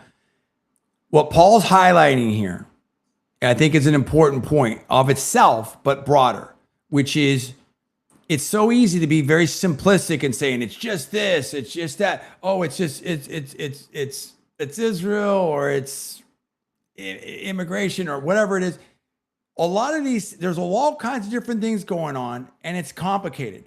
There's all kinds of different donors out there. There's agricultural donors and pharmaceutical donors and big business and different things. So like Paul said, there's all kinds of things happening for various reasons. Go ahead, Paul, continue. Yeah, the point being is that, again, it's not like Trump came in and didn't do what he said he's going to do. He could have come in first of all his political power and everything, and they still would have done the same thing. And that's what I'm trying to say is, I mean, he told them immediately, get rid of the filibuster, wouldn't do it. They're still doing stuff where they prevent him from doing recess appointments. So it's like, Trump only has so much power. So it's like I said, look, you can blame the party, you can blame people in the party, but it's not just about blaming Trump. That's the reason why Cornyn, I guess, got voted out because they thought you're one of these people that is standing in the way of things. And so that just becomes a thing of where you got to get rid of individuals who are doing their own thing. Massey the same way. Massey the same way. That's exactly why I think Massey is gone. Is because you vote against us constantly, and you become an impediment. So it's like I said, is look, people are going to be disillusioned and stuff, but I just want to put the blame where it deserves to be put on. Can I say something? Doesn't mean Trump's done everything perfect. Right. I think he's done a pretty good job. The Iran conflict was about 3 months. I mean, now or something like that, 3.5 months or whatever it was. We're hopefully finished with it. I mean, hopefully, we're getting close to the end of the Hormuz stuff. We'll see. I mean, that could linger. But in terms of it being full force, bombing every day, that's over. Can I say a couple of things super quick? And then I'll leave, because I don't want to forget, because you brought some really important points up here. I'm going to put a bunch of stuff on the table super quick, and I'll let Paul come back. Okay. Number one, right or wrong, there are people, the world is unhappy with the visuals and the pictures and are shocked by what happened in Gaza and Lebanon and everything like that. We talked about that. Number two, obviously, October 7th was terrible, horrible. I have family in Israel, everything like that. Whether I do or don't, it was terrible and horrible, stuff like that. And there are people that are rightfully concerned about security. Number three, it may be that the best, again, I'm no expert. I'm not an Israeli expert. I'm not a security expert or anything like that. But it may be that the best way to get Israel's security is through things like Abraham Accord, trade, be more like Dubai. Everyone has, however you figure it out there, whatever the solution is, where everyone's happy, whether with Israelis and Palestinians and land and voting and all of that type of stuff. I don't even want to put anything out there because I don't know enough. And I don't want to make a mistake, and I probably already made a mistake. But that may be the best way. It's just economically. When people are making money together, now there's some people saying, "Oh, well, John, they thought if they could get capitalism in China, that was going to, take care of this and that, whatever." I mean, maybe, who knows? I'll say this. Are we better today with Russia than we were when Brezhnev was in there? Are we better today with China than when Mao was in there? I would think that we are. And in some places, like whether it's Vietnam, we have a completely different relationship with them. We have a completely different relationship with Japan, with Germany and stuff like that. So it absolutely can work because most people want the same thing. They just want peace. They want to make money. They want to be doing this different things. Find ways where you agree. Okay. Now, so in other words, that's what I'm trying to tell you is we're at a point where the military option, or as the left would say, the colonialism, whatever, it isn't working, or what is working differently than it did before, and we may need to look at other options. And I don't want to, or there may be a better approach to this that solves all the various concerns, or more concerns in a better way. If you understand what I'm saying. I mean, Israel is a very successful country, startup nation, everything like that. There's a lot of people that would want to do trade with them, that would want to be part of that success, particularly in the region. Get people involved in the success. Look at what we've done here in America. Hey, our doors are open. If you're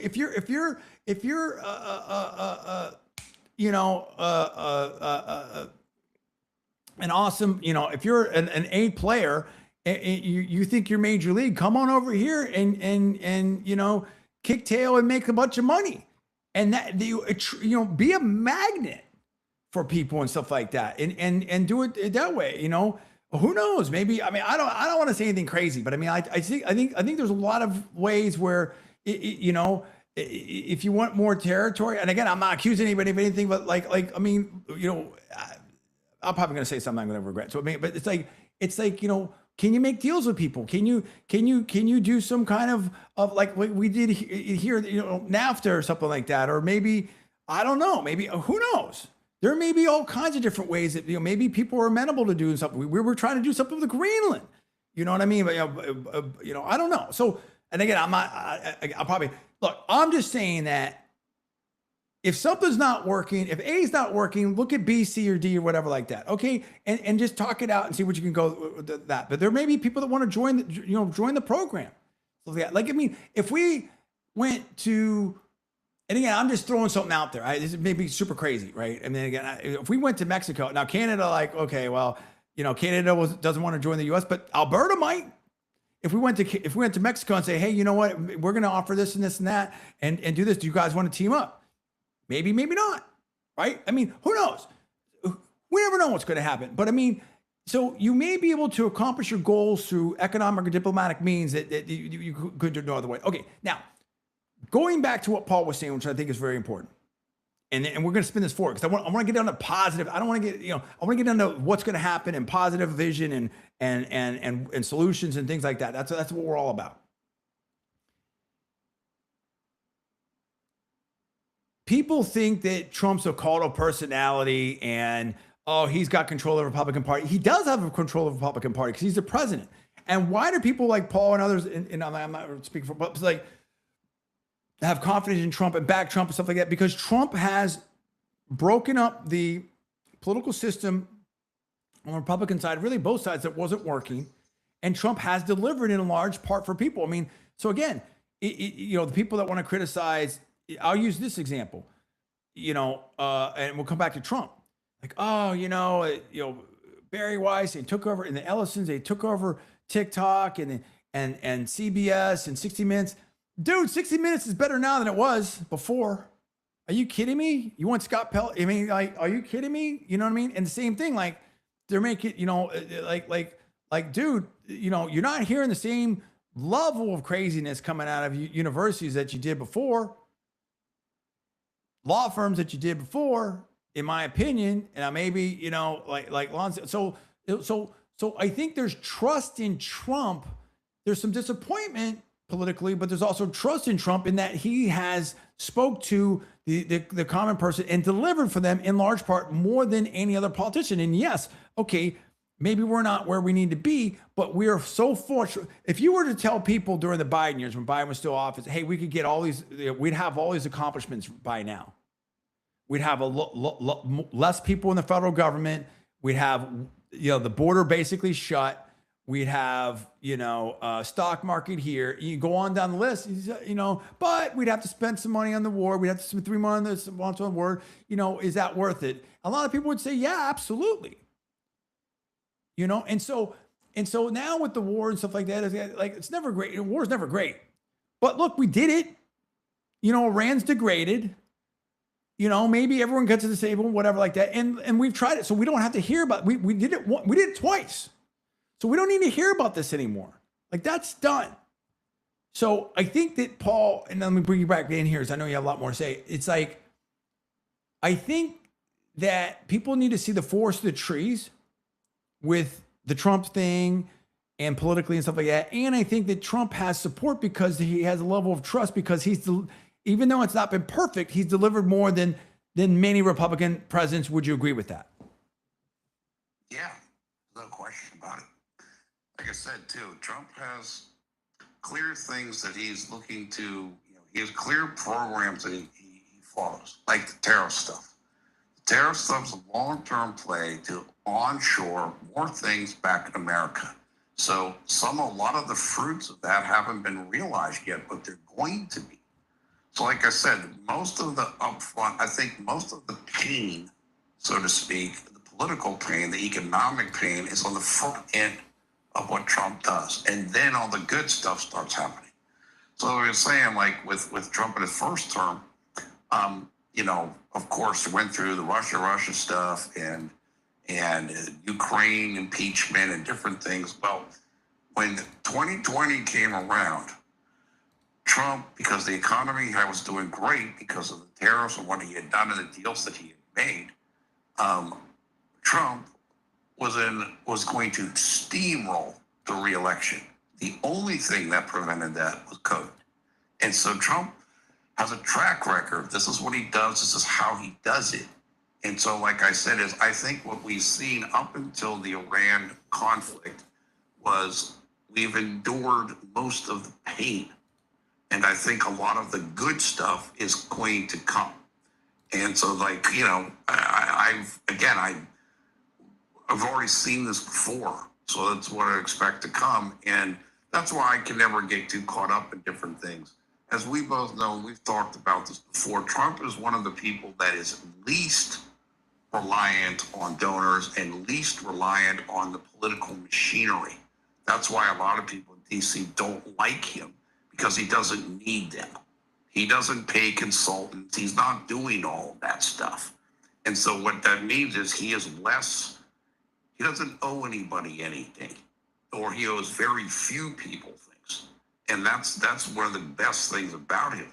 Now, like I said, yes, did he let kind of Elon run stuff for a while? He did. But I can understand that. Elon helped him considerably. And as I said, so that's why I never get too caught up in this stuff. Trump is probably the last politician I can think of who is going to sell out the American citizen for the donors or the Epstein class or any of that. That's just not who he is. And because of the amount of wealth and brand that he has, he's the person that's least susceptible to that. He just simply doesn't need a lot of those people. And so that's where I'm always coming. That's where I'm coming from with him. And in terms of the Israel stuff and the blip and all this other thing and everything, look, as you said and as we discussed in here, the current left, the left of the last 15 years, or whatever you want to say, is heavily focused on oppressed oppressor, critical theory, decolonization, et cetera, et cetera. So what the conflict in Gaza did was it gave them like a jet propulsion engine to all of that. Sure. It crystallized that. It gave them a ongoing thing with the bad pictures that you mentioned, different places. It rallied that thing, that matter for them, and we're still seeing the kind of the tailwind of that. That's what's happening, I think, in New York. That might be what's happening in Colorado, although I don't know enough about the candidate to say. So yeah, that buoyed them considerably. But hopefully, with we are going to cease fire in Gaza, and hopefully we're winding down the Iran thing. Well, maybe then that won't be as much of a focus for people as it will, including the people who that view of the world, oppressed oppressor, is the way that they look at things. But if you're not seeing negative images to the extent that you were every single day, maybe I'll focus on this much. I hope not anyway. I agree with you, which is, look, the goal of people like Jared Kushner, Steve Witkoff, Trump himself, is to have long-term solutions, like the Abraham Accords, like rebuilding and building Gaza up and making it a investable destination place to go to, like UAE. That's the goal. And I think you're right. That's how you end this over a long period of time. Well, you're saying earlier about, okay, if Bibi is out, then that doesn't solve anything. That's true. I didn't say it doesn't solve it. I said we don't know. Oh no, I'm not saying I didn't. We don't know. Could be better. Could be worse. Could be the same. Who knows? But I'm saying people are saying that like that's the solution. Who knows? No.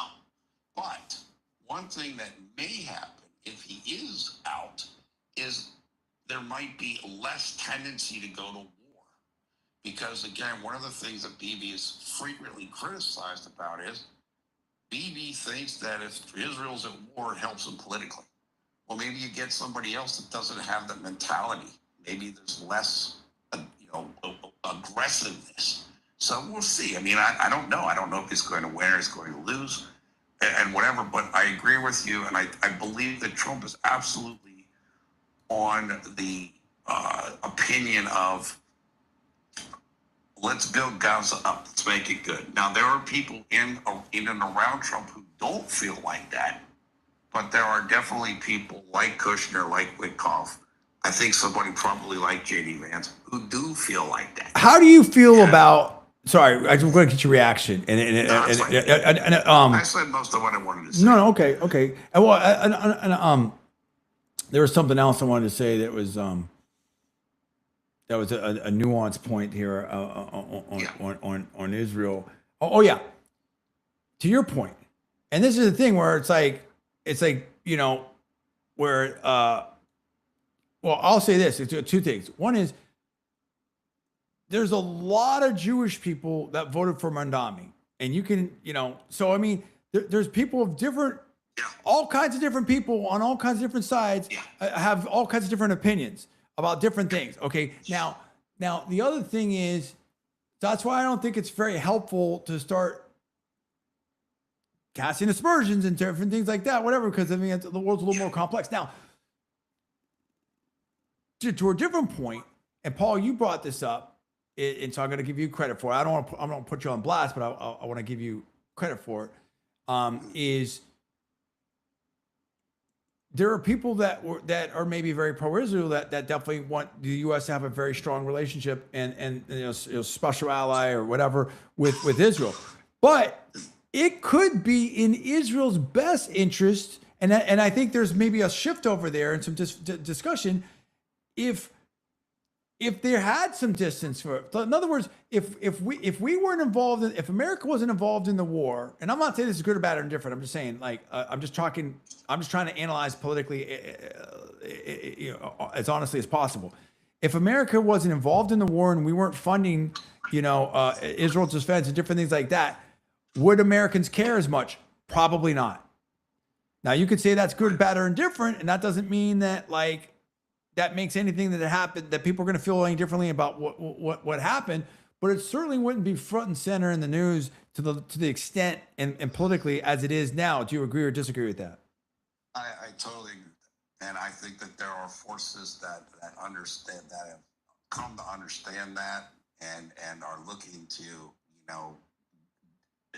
disentangle us or reduce the amount of aid or military stuff that we're supplying to Israel. And again, not just forces here, forces in Israel that realize, this might not be in our best interest anymore. Well, and again, that doesn't mean that we're not making any more judgments or condoning anything or anything like that. It's more of a recognition of what I said before, which is we can't be the policeman of the world anymore. We can't be involved in the world anymore. There's things that are happening in Africa that we're not happy with. There's things that are happening in South Asia that we're not happy with. There's definitely things that are happening in with this Ukrainian situation we're not happy with. We can't police the whole world. And so, and so and that comes back to the whole political situation. If we can't get a positive result that we would consider positive, but it's costing us political capital and time and money and treasure, stuff like that, then politically it's a loser here. It just does this common sense. And for the people that we're talking on, excuse me, the left, who have the mindset of the decolonization, whatever. Look, this plays into their hands. This plays into basically Israel is our pseudo colony, and we're giving them money, and they're doing what we want them to do, and they're hurting everybody. So in other words, if we're tied to this, then that's how it becomes not only an issue there, becomes an issue of you're funding what's happening there. That's how it becomes more of a salient issue. So it becomes, as you said, if you're not funding it to a certain extent, if you're not selling defense munitions to the same extent, then it's harder for them to say that. And that's it almost reminds me of what was done with the ICE stuff. If you're out on the street surging in Minnesota, it's easy for people to get upset at you because they're seeing it and they can tie you to it. Right. When you cut that off, they can't get as upset because you're not out on the street anymore. Right. Better to end TPS and end the payments and then people self-deport. Exactly. That's what I'm saying is whenever, look, this is already being done. We've discussed this before. Apparently, I think Israel's going to start like a 10-year countdown, and a lot of the military aid or whatever the aid is going to be less from us to them. I know that they're already looking at different other nations to buy stuff, to buy military equipment from, like and believe India. So this is already happening, and I think that it will be better for everybody involved if that happens. Okay, now we have this thing here. I'm going to throw a couple things on. Rapid response about 4 hours ago. JD Vance on Laura Ingraham. That legislation is so important since VP on the Save America Act. The problem is that some senators have, with all due respect, is that they're worshiping dying institutional norms when the Democrats are in fact bragging. And as soon as they get control, they're going to throw that stuff aside and make it much harder for Republicans to ever win elections. And there's been a lot of structural things that have been changing, that have been happening in regards to redistricting, USAID being defunded. There's a lot of different things that are shifting, that are happening. Paul, what do you? Okay, number one, what do you make of the state of play for 2026? Where do you think we are right now, without giving a big prediction? But it's almost July 1st. Like, where do you feel like we are right now with everything? What do you think of the job that Trump's doing, Vance is doing, the whole 9 yards with that? And where do you think the Republicans are at this point politically? Well, as far as the Vance and Trump, I think overall they're doing a very good job, given a lot of the things that they had to manage. They came in. Gaza was ongoing when they came in. Of course, Ukraine is still ongoing, and so they had to deal with that. They had to deal with the Epstein files and what was going to happen with that. There are other things they had to do. Obviously, Trump felt he had to do the different things with tariffs, which he has done, and so there's a lot that they had to deal with. I think things have improved dramatically since Trump has come back in office. I think there's no question. Just the terms of the feel, the vibe, the zeitgeist is completely different than it was however long, almost 2 years, a year and a half ago now. So that's what I think with that. I think that, I think Vance is correct. I think there are people that are, trusting the old norms of the Senate. Again, I agree with him. I think the Democrats will scrap that in a second if and when they get power again. And I agree with him. Like I said, it's like 5 senators that just don't want to do it for whatever their reasons are. And so whatever. In terms of the state of play for the midterms, I think that right now there's a solid chance that the Republicans hold the Senate, even if they lose a couple seats, or maybe they go 53 to 51, something like that. And the House is, in my opinion, it's more holdable for the GOP than I thought it was going to be, and then I think a lot of people thought it was going to be. And of course, a considerable amount of that has to do with redistricting. Yeah, they've been able to put more seats into play or solidify more seats than what it looked like they were going to be able to do. I was looking at something on YouTube from I don't remember what account it is, but it's a pretty good account. He basically said, "Look, right now it looks like Republicans at this point today might have a floor in the House of about 210, or if the election were today, maybe they're starting at 210. Of course, 218 is a majority. I believe right now they're 220, and maybe there's like 20 toss-up seats. Well, given everything, given what the difficulties that Trump has had in terms of public opinion and different issues, and historically how things usually go for midterms, that's pretty good. That's a situation I think a lot of Republicans would if you told them it was going to be here, they would say, "Okay, I'll take that." So that's kind of where I think things are at. And we talked before we came on that, look, Trump's goal, and not that this is complicated strategy, Trump's goal clearly seems to be, look, let's get Iran over with, calm down Hormuz so the oil can flow and the inflation from gas prices being higher can come down. And let's basically try to have things calm for the next couple of months before the midterms. I think that's, it's a good plan, and I think it's a workable plan. It looks like, looking at the horizon right now, you never know what's going to happen. And with the caveat of, we don't know if Hormuz is completely finished yet. We don't know that. I mean, so it's that's I think the main thing that we have to look at right now. And but otherwise, I think a lot of things look pretty good. I mean, a couple of months ago, or so, when tariffs are being worked on and resolved, we're still, there's people in the media talking about recessions and stagflation and all this different stuff. Well, you're not hearing a lot of that now. You're not seeing that type of thing now. So I think that obviously, the ICE protest of a couple of months ago, not really seeing that right now. So I think there's a lot of, I think it's an unclear picture right now, but I think there's reason for both sides to have some optimism, but I think that there is some building optimism on the GOP side that wasn't there about 2 months ago. I agree with that. So let me throw this out here. You can't see it. Politico, right? And this is, who put this up here? What's the byline here? William Staken, and this is about 2 hours ago.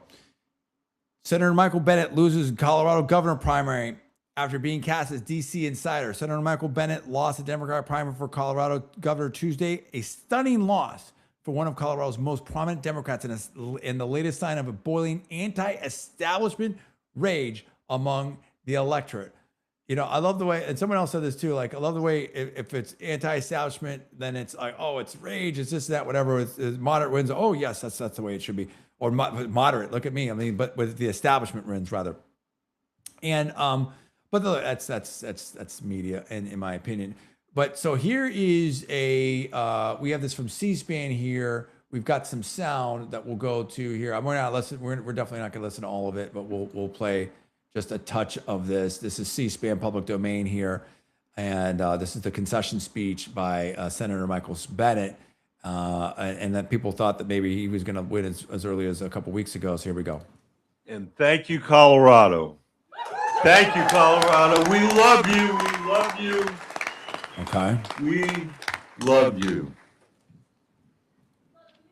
Thank you. Let's go forward a little bit. I love you, and I love all of Colorado. We couldn't fit in this room, but we got almost all.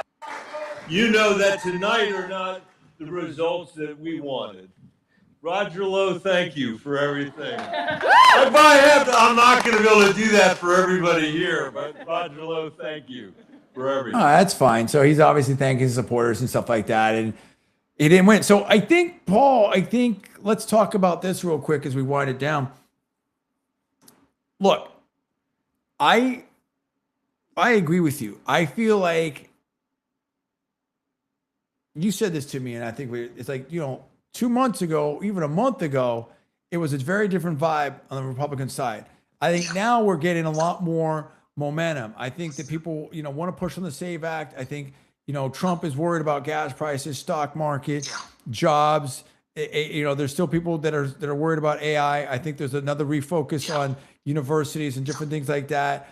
I think that the redistricting has boomeranged on the Democrats. That's become a big win for the Republicans, and maybe more so. I think who's been reframing themselves a lot is in my opinion is DeSantis, and you're seeing him like he seems to be positioning himself a lot more populist recently. I believe that's what I'm seeing. I don't know if you agree with that or not. Yeah, I haven't been paying a lot of attention to him, but yeah, I can see that. Okay, and so I think there's some moves that are being made here, and I feel like what's your prediction? Let's spin it forward a little bit. I did promise this. I'm going to show this very, very quickly. It's going to be interesting to see what happens here. UC Berkeley will launch new Nancy Pelosi Institute focused on strengthening democracy. Announced Monday, nonpartisan. Well, let's focus on that right there. Okay, Academic Institute Political Science Department will become the first hub for research, teaching, and civic engagement. I think that definitely helps Berkeley. I mean, Berkeley was already a top worldwide for political science and stuff like that, and I think it's just really strengthens it. She's actually going to teach there. Obviously, she's going to talk about future of AI, polarization, different things like that. This is going to be very interesting to see how this evolves. But I think it's definitely a win for Pelosi, definitely a win for Berkeley as well. And we'll see. You know what I mean? I think that this could be maybe like the Harvard Kennedy Institute there in for Harvard, maybe like the Johns Hopkins SACE school. So this is Chancellor Lyons right here. Go Bears. Obviously, I'm double alumni, super biased, stuff like that. But I think that if they do make it nonpartisan and there is a move for solutions is what I'm trying to tell you right now. And I think I'm getting optimistic about the Senate. I really am. And I think that sometimes there's addition by subtraction in that, Kennedy, Cornyn, whatever. I think I think a lot of voters are feeling that voters made themselves known. This isn't just Trump endorsement. I mean, Trump endorsements obviously are pretty powerful, but I think the voters were feeling that they wanted to change, and the voters wanted to be heard. And I think this is also a win for new media and stuff like that. That it's just and it's also showing a demonstration that money alone isn't going to do it. I mean, they spent like it was over $100 million spent on that. Yeah, they spent a huge amount from Cornyn. Yeah. So like I said, I think my read on that from what I felt early on was early on in that I think Trump's going to endorse Cornyn, and people basically told him you shouldn't do that. And I think had he endorsed him, it wouldn't have mattered. The overwhelming rejection of Cornyn was honestly pretty stunning to me. But I as much as I respect Trump's endorsement power, I don't think he would have done it. So that was just the voters were tired of Cornyn. That was a blowout. In fact, let me do this real quick. It was a blowout. We have especially for the county map, it's unbelievable. I mean, there's like 250 counties in Texas, and Cornyn won maybe like 10. I mean, it's unbelievable. We have breaking news here. Quiros has been called as the winner in Colorado Democratic District 1, a DSA candidate here. 84% in, 49.3% to 43.5%. She is extending her lead there. Another win for the anti-establishment and a DSA win. So that is a big deal, players. And this is what I'm trying to tell you guys is we're in a different zone right now. And we're going to have to do, we're going to have to look for new solutions, different things like that. Here's what I would do. And again, I'm not giving any advice, but Trump and Republicans, you got to go hard on SAVE Act, delivering for people, affordability. Governor DeSantis is doing stuff on the property tax stuff here. He keeps putting stuff out there like, look, property taxes have exploded and stuff. And and the number of people coming down. Like you know, you have to make it more affordable for people. They got to work on jobs. They got to work on you know costs of college and stuff like that. I don't think it'd be the worst idea. And again, obviously I'm biased. I have student loans stuff like that, but I don't think it'd be the worst idea to try to take another look at student loans stuff like that. People are getting crushed by that because the problem of it is like the promise of look. That's a sticky issue and everything. You know, like we took out the loans and you made the obligation. We understand that, but a lot of these are kids or younger people and stuff like that. And the other thing is that like the promise was that you go to school, you were making an investment in yourself, and you're going to be able to go get a job. And of course, we had COVID. It was a weird time for a lot of people. When you have 25% or something like of Harvard MBAs that can't get a job within a certain, you know, whatever it is, 6 months, whatever the reporting period is, that's shocking. Okay. And so something's broken there. The ROI math is broken there. And we're sitting on the cusp of massive, if not right in the beginning of massive disruption for higher education with AI and the cost of delivery and everything like that anyway. And the explosion of administrators and all that type of stuff. You have to, whatever it is, let's take that issue off the table, right? You have to get it so people feel that they have a shot. They can make money, they can get a job, they can, you know, get married, they can have family, they can own a house, they can, you know, whatever. If people feel like they can't win anymore, then they start voting for people that tell them that they're going to get free stuff or whatever, like Mandami, DSA, whatever, like that. We know how that ends up. And there is and again, I don't want to get into a big economic discussion here. Obviously, I'm a capitalist and of course, you know, conservative, almost libertarian, nothing like that. But there are certain times in modern economics, there are certain market failures. Asymmetric information, monopolies, externalities, you know, too over concentration of wealth, you know, Gini coefficient, things like that. These things have been studied. And so you have to make sure sometimes that the markets are working and working effectively. And when you have this massive regulatory state and you have, you know, the government picking winners and losers, you don't have a pure a market, an efficient market as well.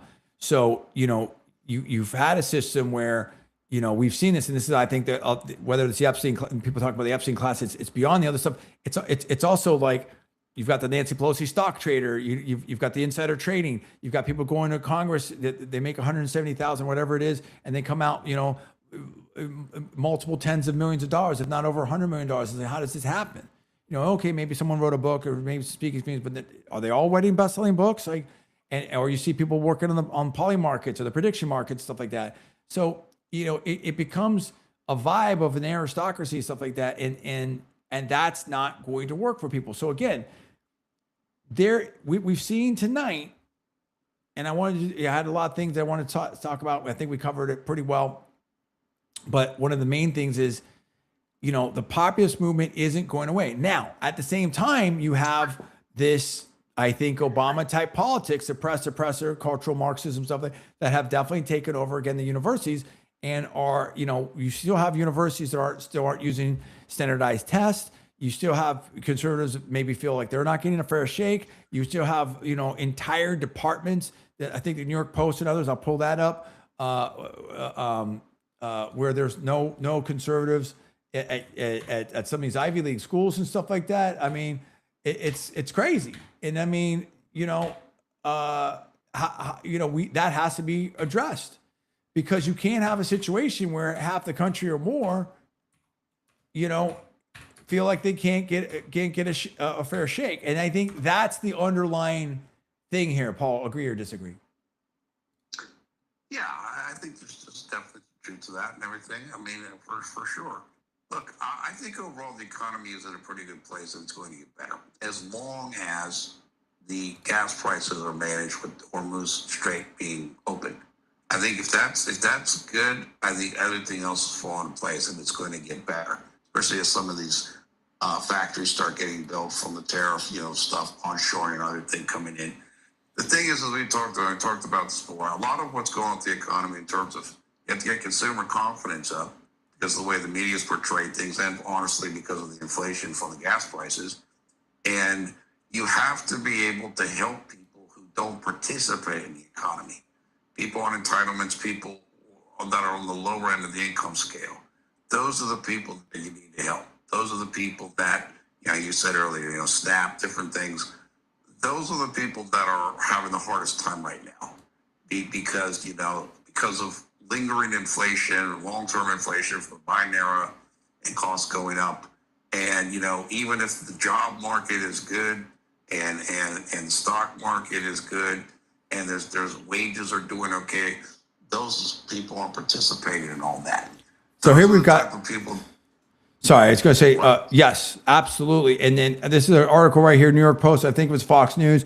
It was last December. Buckley Institute, they looked at Yale's undergraduate departments as well as the business school, the law school. They found that, quote, it found that nearly 83% of faculty are registered Democrats or primarily support Democratic candidates. More than 15% identify as independents, and only 3%, fewer than 3% are Republicans, according to the report. And that basically 27 out of 43 undergraduate departments had 0 registered Republicans on their faculty. Yeah, look, this is something that the Trump administration has definitely been working on. They've been working on intellectual diversity stuff. I know that they've approached at Harvard and other places. So there's still plenty of work to be done, obviously. But in terms of, like I said, the midterm, all stuff, the political framing of rage against the establishment, I think that's oversold. Even on the left, where you're seeing turnover, a lot of what you see on the left is, hey, you guys are too old, you establishment people, you don't understand, you're not with us, kind of where our ideology is. I don't know if I characterize it as rage. I think that Politico's framing it like that because the quote-unquote establishment at the moment is Republicans in control of Congress, and that's not what Politico wants. So they're kind of, again, there's as things get more settled, including hopefully the Iran war, there's not a lot of super hot button issues. So rage against the establishment, I guess, might be one of the supposed issues du jour for the media. But look, that's I think. Look, again, obviously Hormuz and oil prices and all that stuff. Besides that, if I were Trump and the Republicans, as you said, work on affordability stuff, work on ways to try to help the lower income part of the spectrum, or just everybody, including with the housing bill that I'm sure Trump is going to sign at some point, the one that's going to, take corporate investors, out of buying a bunch of homes. Single family homes. Yeah, single family homes. That's right.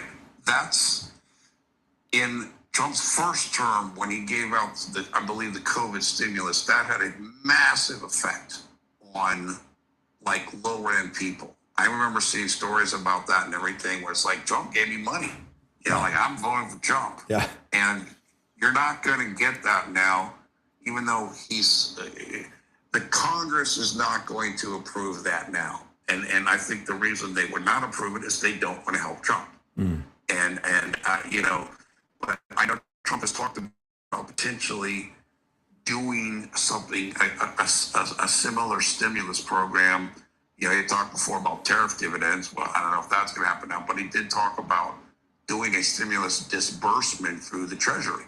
So we'll see. That's the type of thing I would pursue. As you said, student loans, those type of things. I agree with you that is the way to go. Try to make sure Hormuz is managed for the oil prices and pursue things like that. Because like I said, this rage against the establishment, sure, maybe on the left, because again, it's an ideological thing. The old guard doesn't agree with some of what the new guard agrees with. Overall rage against the establishment, no, I'm not really buying that in terms of the national population. Yes, there are people like Cornyn getting turned out, but that's rage against the ineffective people standing in the way of getting things done. Yeah. You know what I mean? Yeah. So if the establishment is getting stuff done, the people will be with them.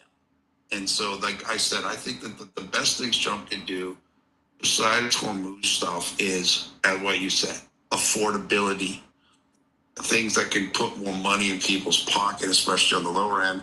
And if you want to take, again, some energy away from the foreign policy, work with the Board of Peace in Gaza, see if you can make some progress on that. And I think they are going to make some progress on that soon. So good. I think it's all going to work out. Yeah. Let me get your, and super quick, but because I want to get a couple other things and wind this thing up. In general, how would you rate Witkoff and Kushner and that team and obviously Vance and Rubio, Secretary VP Vance and Secretary Rubio in handling these negotiations in these situations? I think they've been fantastic. I think they've been great. Now, look, somebody like Rubio might be, more hawkish of himself than Vance is. But Rubio, and I put the clip up the other day, Rubio had a great quote when he was over in Bahrain, basically, because they flat out asked him, hey, how big's the gap between you and Vance on foreign policy? And he just said, look, bro, it's not about me and Vance, it's about Trump. Right. That's Trump right. makes the policy and we execute the policy, and that's it. Yeah. So as far as I think both him and Vance have been very on point on that message. 100%. Look, we've talked about this before. I think barring a total unforeseen thing, that's going to be the ticket in 2028. Whether whoever's on top, which in my opinion is going to be JD. Oh yeah. That is likely to be the ticket. Yeah. So they need to get along and they need to not fight with one another, seriously, publicly. And so, I think they're doing a good job of that. Look, with Kushner and Witkoff, I remember hearing many good things about Jared Kushner in the first term. You'll appreciate this, but a lot of what was said about him is, look, Jared Kushner is a JD MBA. And so he's very good at he can sit there and write contracts and help you negotiate deal stuff because he understands all that. And so I've always heard good things about Kushner. And I know that I think you told me Kushner just came up with the idea in Iran saying, yeah, if you give him sanctions, at least make him have to buy our stuff. Yeah, that's what I heard. Yeah, that's what I heard. You know what I mean? Kushner comes up with good things. Witkoff, the thing that's always the Trump. The reason why Trump did it is that Witkoff is great, just gets along with people. People like him, you know what I mean? And it's the same way that Trump used to take Bolton around him because everybody hated Bolton and feared Bolton. And so it's kind of look, you don't want me to turn this over to Bolton, do you? You know what I mean? So it was like he was kind of the scary guy, the boogeyman.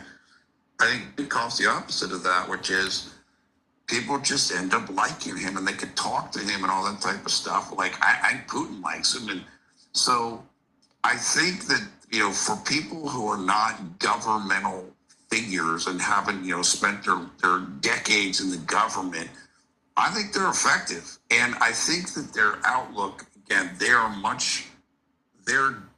dovish. They want a solution in Gaza. They want to build Gaza up, and which I think, as you and I talked about, that's the solution. Make it a good place. Make it a place where people want to be. If you have a nice place around you, you're much less likely to be militarized and want to fight everybody and all that type of stuff. You'd rather just live in a nice place that you have. So I think it's a good team. I think that they've done a good job. Obviously, there's not everybody is on board with that, supposedly, with these leaks to the New York Times, and Maggie Haberman, and Situation Room. But I think overall, the core of the team is good, and I think they've done a good job. Again, remember, they came in with Gaza raging and so forth, and we're in a much better place now. Absolutely. I think we're in a better place now. So let me wind this thing down here. We're almost 2 hours in. I think that we are structurally different because if you look at, give you one example quickly, is the wealth tax proposal there in California. You've had a number of billionaires pop and smoke out of there, whether, before this anyway, you had, Joe Lonsdale was out of there, Austin. Elon Musk out of there, Austin. You've had the Calacanis out of there, Austin. You've had a bunch of other people. You've had a bunch of companies moving out of California. There's a lot of discussion about. There's a lot of people saying, "Hey, we're rolling out." Chamath has talked about that. There's a bunch of others. And so now if those people come to Yeah, Florida, I mean, we know like Sergey and everything. Sergey, Florida now. yes, Florida. I mean, there's a lot of people. A lot of people out there, absolutely. And so, you know, you now have a new center of gravity in terms of you know, a lot of things in Florida and in Texas. You know what I mean? And I think like there's more people that have come to Texas, but I think that there's definitely a coolness factor in Florida and stuff like that. And I think you've had a lot of New York City people come down here, whether it's, you know, Ken Griffin, you know, Keith Verboy's out here, you know, and from I think he was most recently in Cali. There's a lot of people that are coming down here. You know, they're calling it New York City South. So I think it's really changed the game. I think it's really changed the game here. And so I think there's like I said, there's some structural differences. I think also, you know, they're making moves in terms of fighting fraud. USAID. They're working on the SAVE Act. They're working on the border. Go ahead. I think that is a real building issue for the GOP, and they're definitely trying to rev that up for the midterms, and I think they're doing a good job with it. Yeah, and I think that they're also addressing things like, hold on here 1 second. I want to, I'm going to do a little bit of swerve here. I'm going to come back to some stuff. I'm going to do a little bit of swerve. I want to shout out to my guy there, Ahmed Mashad of Replit. I'm a big Replit fan. Oh, my, there we go. It's hitting it too much. This guy, I mean, Replit is killing it. They just had VibeCon, everything like that. I'm full disclosure. I'm trying to become a Replit ambassador and stuff like that. So, you know, there's that. But hold on, I just got something in my eye. And I think they're doing a great job. Obviously, you know, there's different models out there, different things like that. But I think I'm in the top 10% level 2 core builder for Replit. I did my Super Genius lab, and you can see those things on my page. I've did my Super Genius lab. But this guy, he's absolutely crushing it. I think they're backed by Andreessen Horowitz, the former YC as well. I'm not sure if Sequoia or whatever, but they're absolutely crushing it there. No doubt about it. One of the things I want to do is actually, well, before I do that, if you go to my page, let's see here. Yeah, so there you go, my Super Genius Lab, AI cognitive training, stuff like that. You can see some of there's my website right there. You can go to that cognitive game. There's my core 2 builder for Replit. So I mean, I really love Replit. I think the Replit is awesome, fantastic. But what I was going to do is I want to let me pull it up here. I want to go to Paul's site because Paul has a very big following out there. And I always forget a little bit how to say his thing out there. You can see what he's posting constantly on stuff. More newsy, right? You're kind of more newsy, Paul. Yeah, I'm doing more news stuff now than analysis. It's just because I just didn't feel like I really needed to do that right now. That'll shift as we get more towards 2028. Yeah, absolutely. And so let me go here. I can share this. Excuse me. This is Paul's site right here.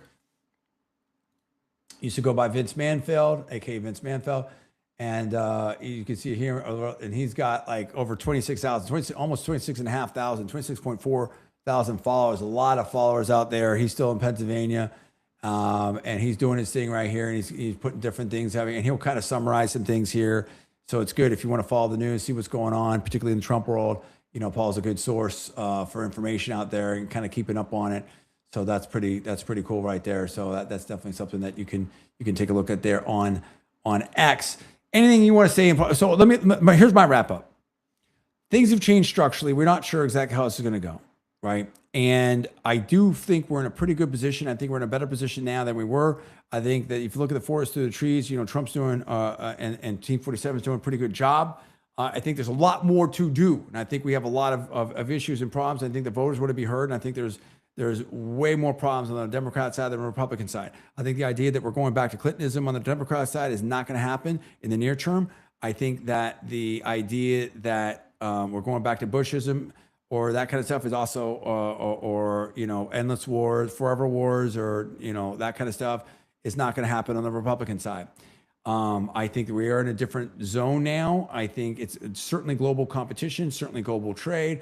I think, Elon, the first trillionaire. And first of all, it was Elon's birthday recently. Happy birthday, Elon. Props on that. Elon's great. So we definitely celebrate that. Elon is basically the same age as you and me. Yes, he is. And it's funny, there's so much overlap. I mean, with the game playing, with all the different, memes, stuff like that. Like, I mean, I definitely. Like I said, we can totally relate to him. I mean, we paid a lot of the same experiences being in the valley, the whole thing. So same age, same everything. Yes, absolutely. So Elon's doing his thing here and whatever. And I think thank goodness for Elon. He's just doing some different things out there. He's really making it happen. But I'm bullish on where we're at. I think that we're in a good position, but there's a lot of work to do. And I think that in some ways, like the old saying, it's always darkest before dawn. It's going to get worse before it gets better. I think that Massey and Cornyn and Tillis and stuff. It's addition by subtraction to some degree, and Definitely, you need rid of those guys is great. I think so, right? And now the Democrats are going to have to contend with where their party is at, and what's going to happen. So I think that it's not that obviously the majority of the Democrats are still what I would consider like Pelosi, Jeffries type of Democrats, but you have it's maybe not unlike what Speaker McCarthy dealt with the Freedom Caucus or whatever when Gates was in there, Matt Gates and Boebert and MTG and some others, where he was basically voted out because you can have a strong contingent in there that's, let's call it Squad Plus now. Right. That's the way I would think about it. It's like Squad Plus, right? And so, where they can't, govern it, and where's the energy of the party? So you have to ask yourself which Democrats can win. And as Paul said, you look at this LA election, and I'm not alleging anything, whatever like that. But a lot of people looked at that LA election and they were like, they weren't happy with it. I'll just say that. Yeah. And people don't like that. And so if you have a situation where, let's say, more of a hard left, is in control of Chicago, LA, New York City, Philly. That's serious power centers, particularly in relationship to Democrat elections. So even San Francisco started to kind of come back a little bit. So what is that? What does that portend? Where are we at from here? What I think is, on the Republicans, I think we have to get to real solutions, affordability, America, the average voter, delivering all the promises, SAVE Act. We got to get Congress, the Senate, the House on the same page as Trump. Team 47 start delivering for people from here on out. I think it's all about domestic stuff from here on out, and very little on the foreign policy stuff. At least up until the midterm right now, in my opinion. I think that you start pushing and making the gains, on the fraud and different things like that. I think that they're trying to make some moves. I mean, I know Kash Patel and the FBI is putting some stuff out there. They're trying to, and I think we got to get the band back together. We got to put aside the differences, that 70, 80, 20, 70, 30, 65, 35, whatever rule that you want to say it. We need everybody in this tent here. And because on the other side, you've got the energy that is the GSA. So I am pretty optimistic. It's not perfect, but I think we're in a pretty good place. We have a long ways to go. And I think tonight is proof positive that, you can't beat something with nothing. And sometimes elections are a choice election. And I think that, if you look at our side versus their side, even though the incumbents are supposed to lose, the midterm elections, I think that there's definitely, I think we're in a better position now than we were before. Paul, would you agree with that? Yeah. Look, if you made me make a prediction right now, I would say Republicans keep the Senate 51-49, and this is more of a guess, but I would say Democrats win the House like 220 to 215. But look, if you're the Republicans, I mean, if you go with that, then if that was a scenario, basically between now and the midterms, if you can flip 3 seats, you hold the House. So, I mean, I think if you would tell most Republicans that, they would accept that. They would say, we'll take that. Especially historically, remember, Obama losing 60 seats and then, the whatever 2010 and this type of thing. So, that's not a bad position to be in. And I like you said about the show, I think the optimism is up for the GOP, and see what happens. So, what are the top 2 or 3 issues right now you think that the Republicans should focus on from here to the election? Economy, affordability, and it's basically the same issue. But number 2, I don't know. That's a good question. Maybe fraud. I mean, like I said, they definitely have something with that, and people don't like it. So and of course, if you can do something with the SAVE Act, absolutely do it. I don't know if that's realistic because I don't know if those senators are going to move. Okay, that's it. So there we go. I mean, I generally agree with that. I think you push as hard as you can on the SAVE Act. I think you definitely all kinds of stuff with affordability. I think Bobby Kennedy Jr. is doing a great job over there at HHS. You got to keep making some moves on that. Oz is doing a good job too. Also, with the fraud stuff and the other stuff. I think the USAID, and also now Trump has a wherewithal to make some moves in reducing or making changes that he wants in the bureaucracy as well. So I think that you just have to keep after it and just keep working on this stuff and just delivering for people. I think transparency, and I think getting people. The bottom line is you have to have a situation where people feel like their voice is being heard in the elected officials and stuff like that, and also people want to know that the borders are secure, elections are secure, that they really have a chance. Affordability is like the biggest thing for sure. I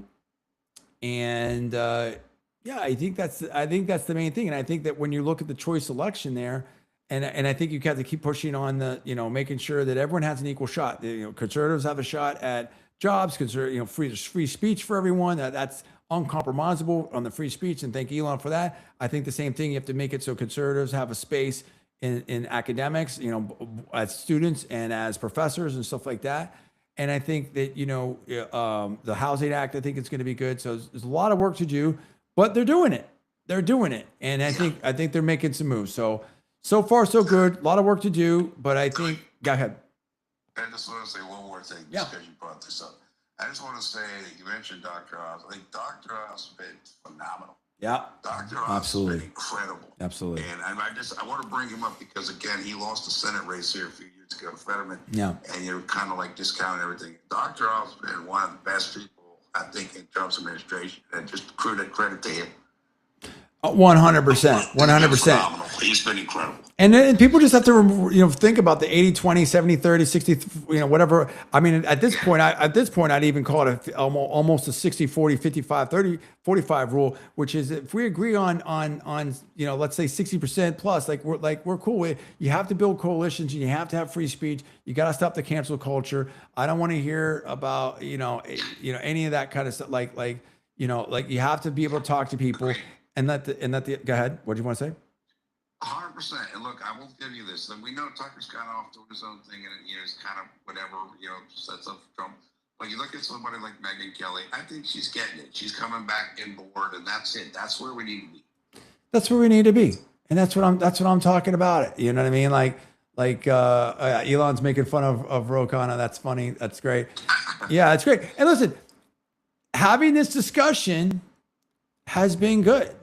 And we can all learn from each other. You know what I mean? Like there's a lot of things I learn. I love X. I learn all the time, from other people like that. And, people can learn from us. And so, we're just trying to get out there and help. And, I've been through a few of these elections, you know what I'm saying? So I understand it.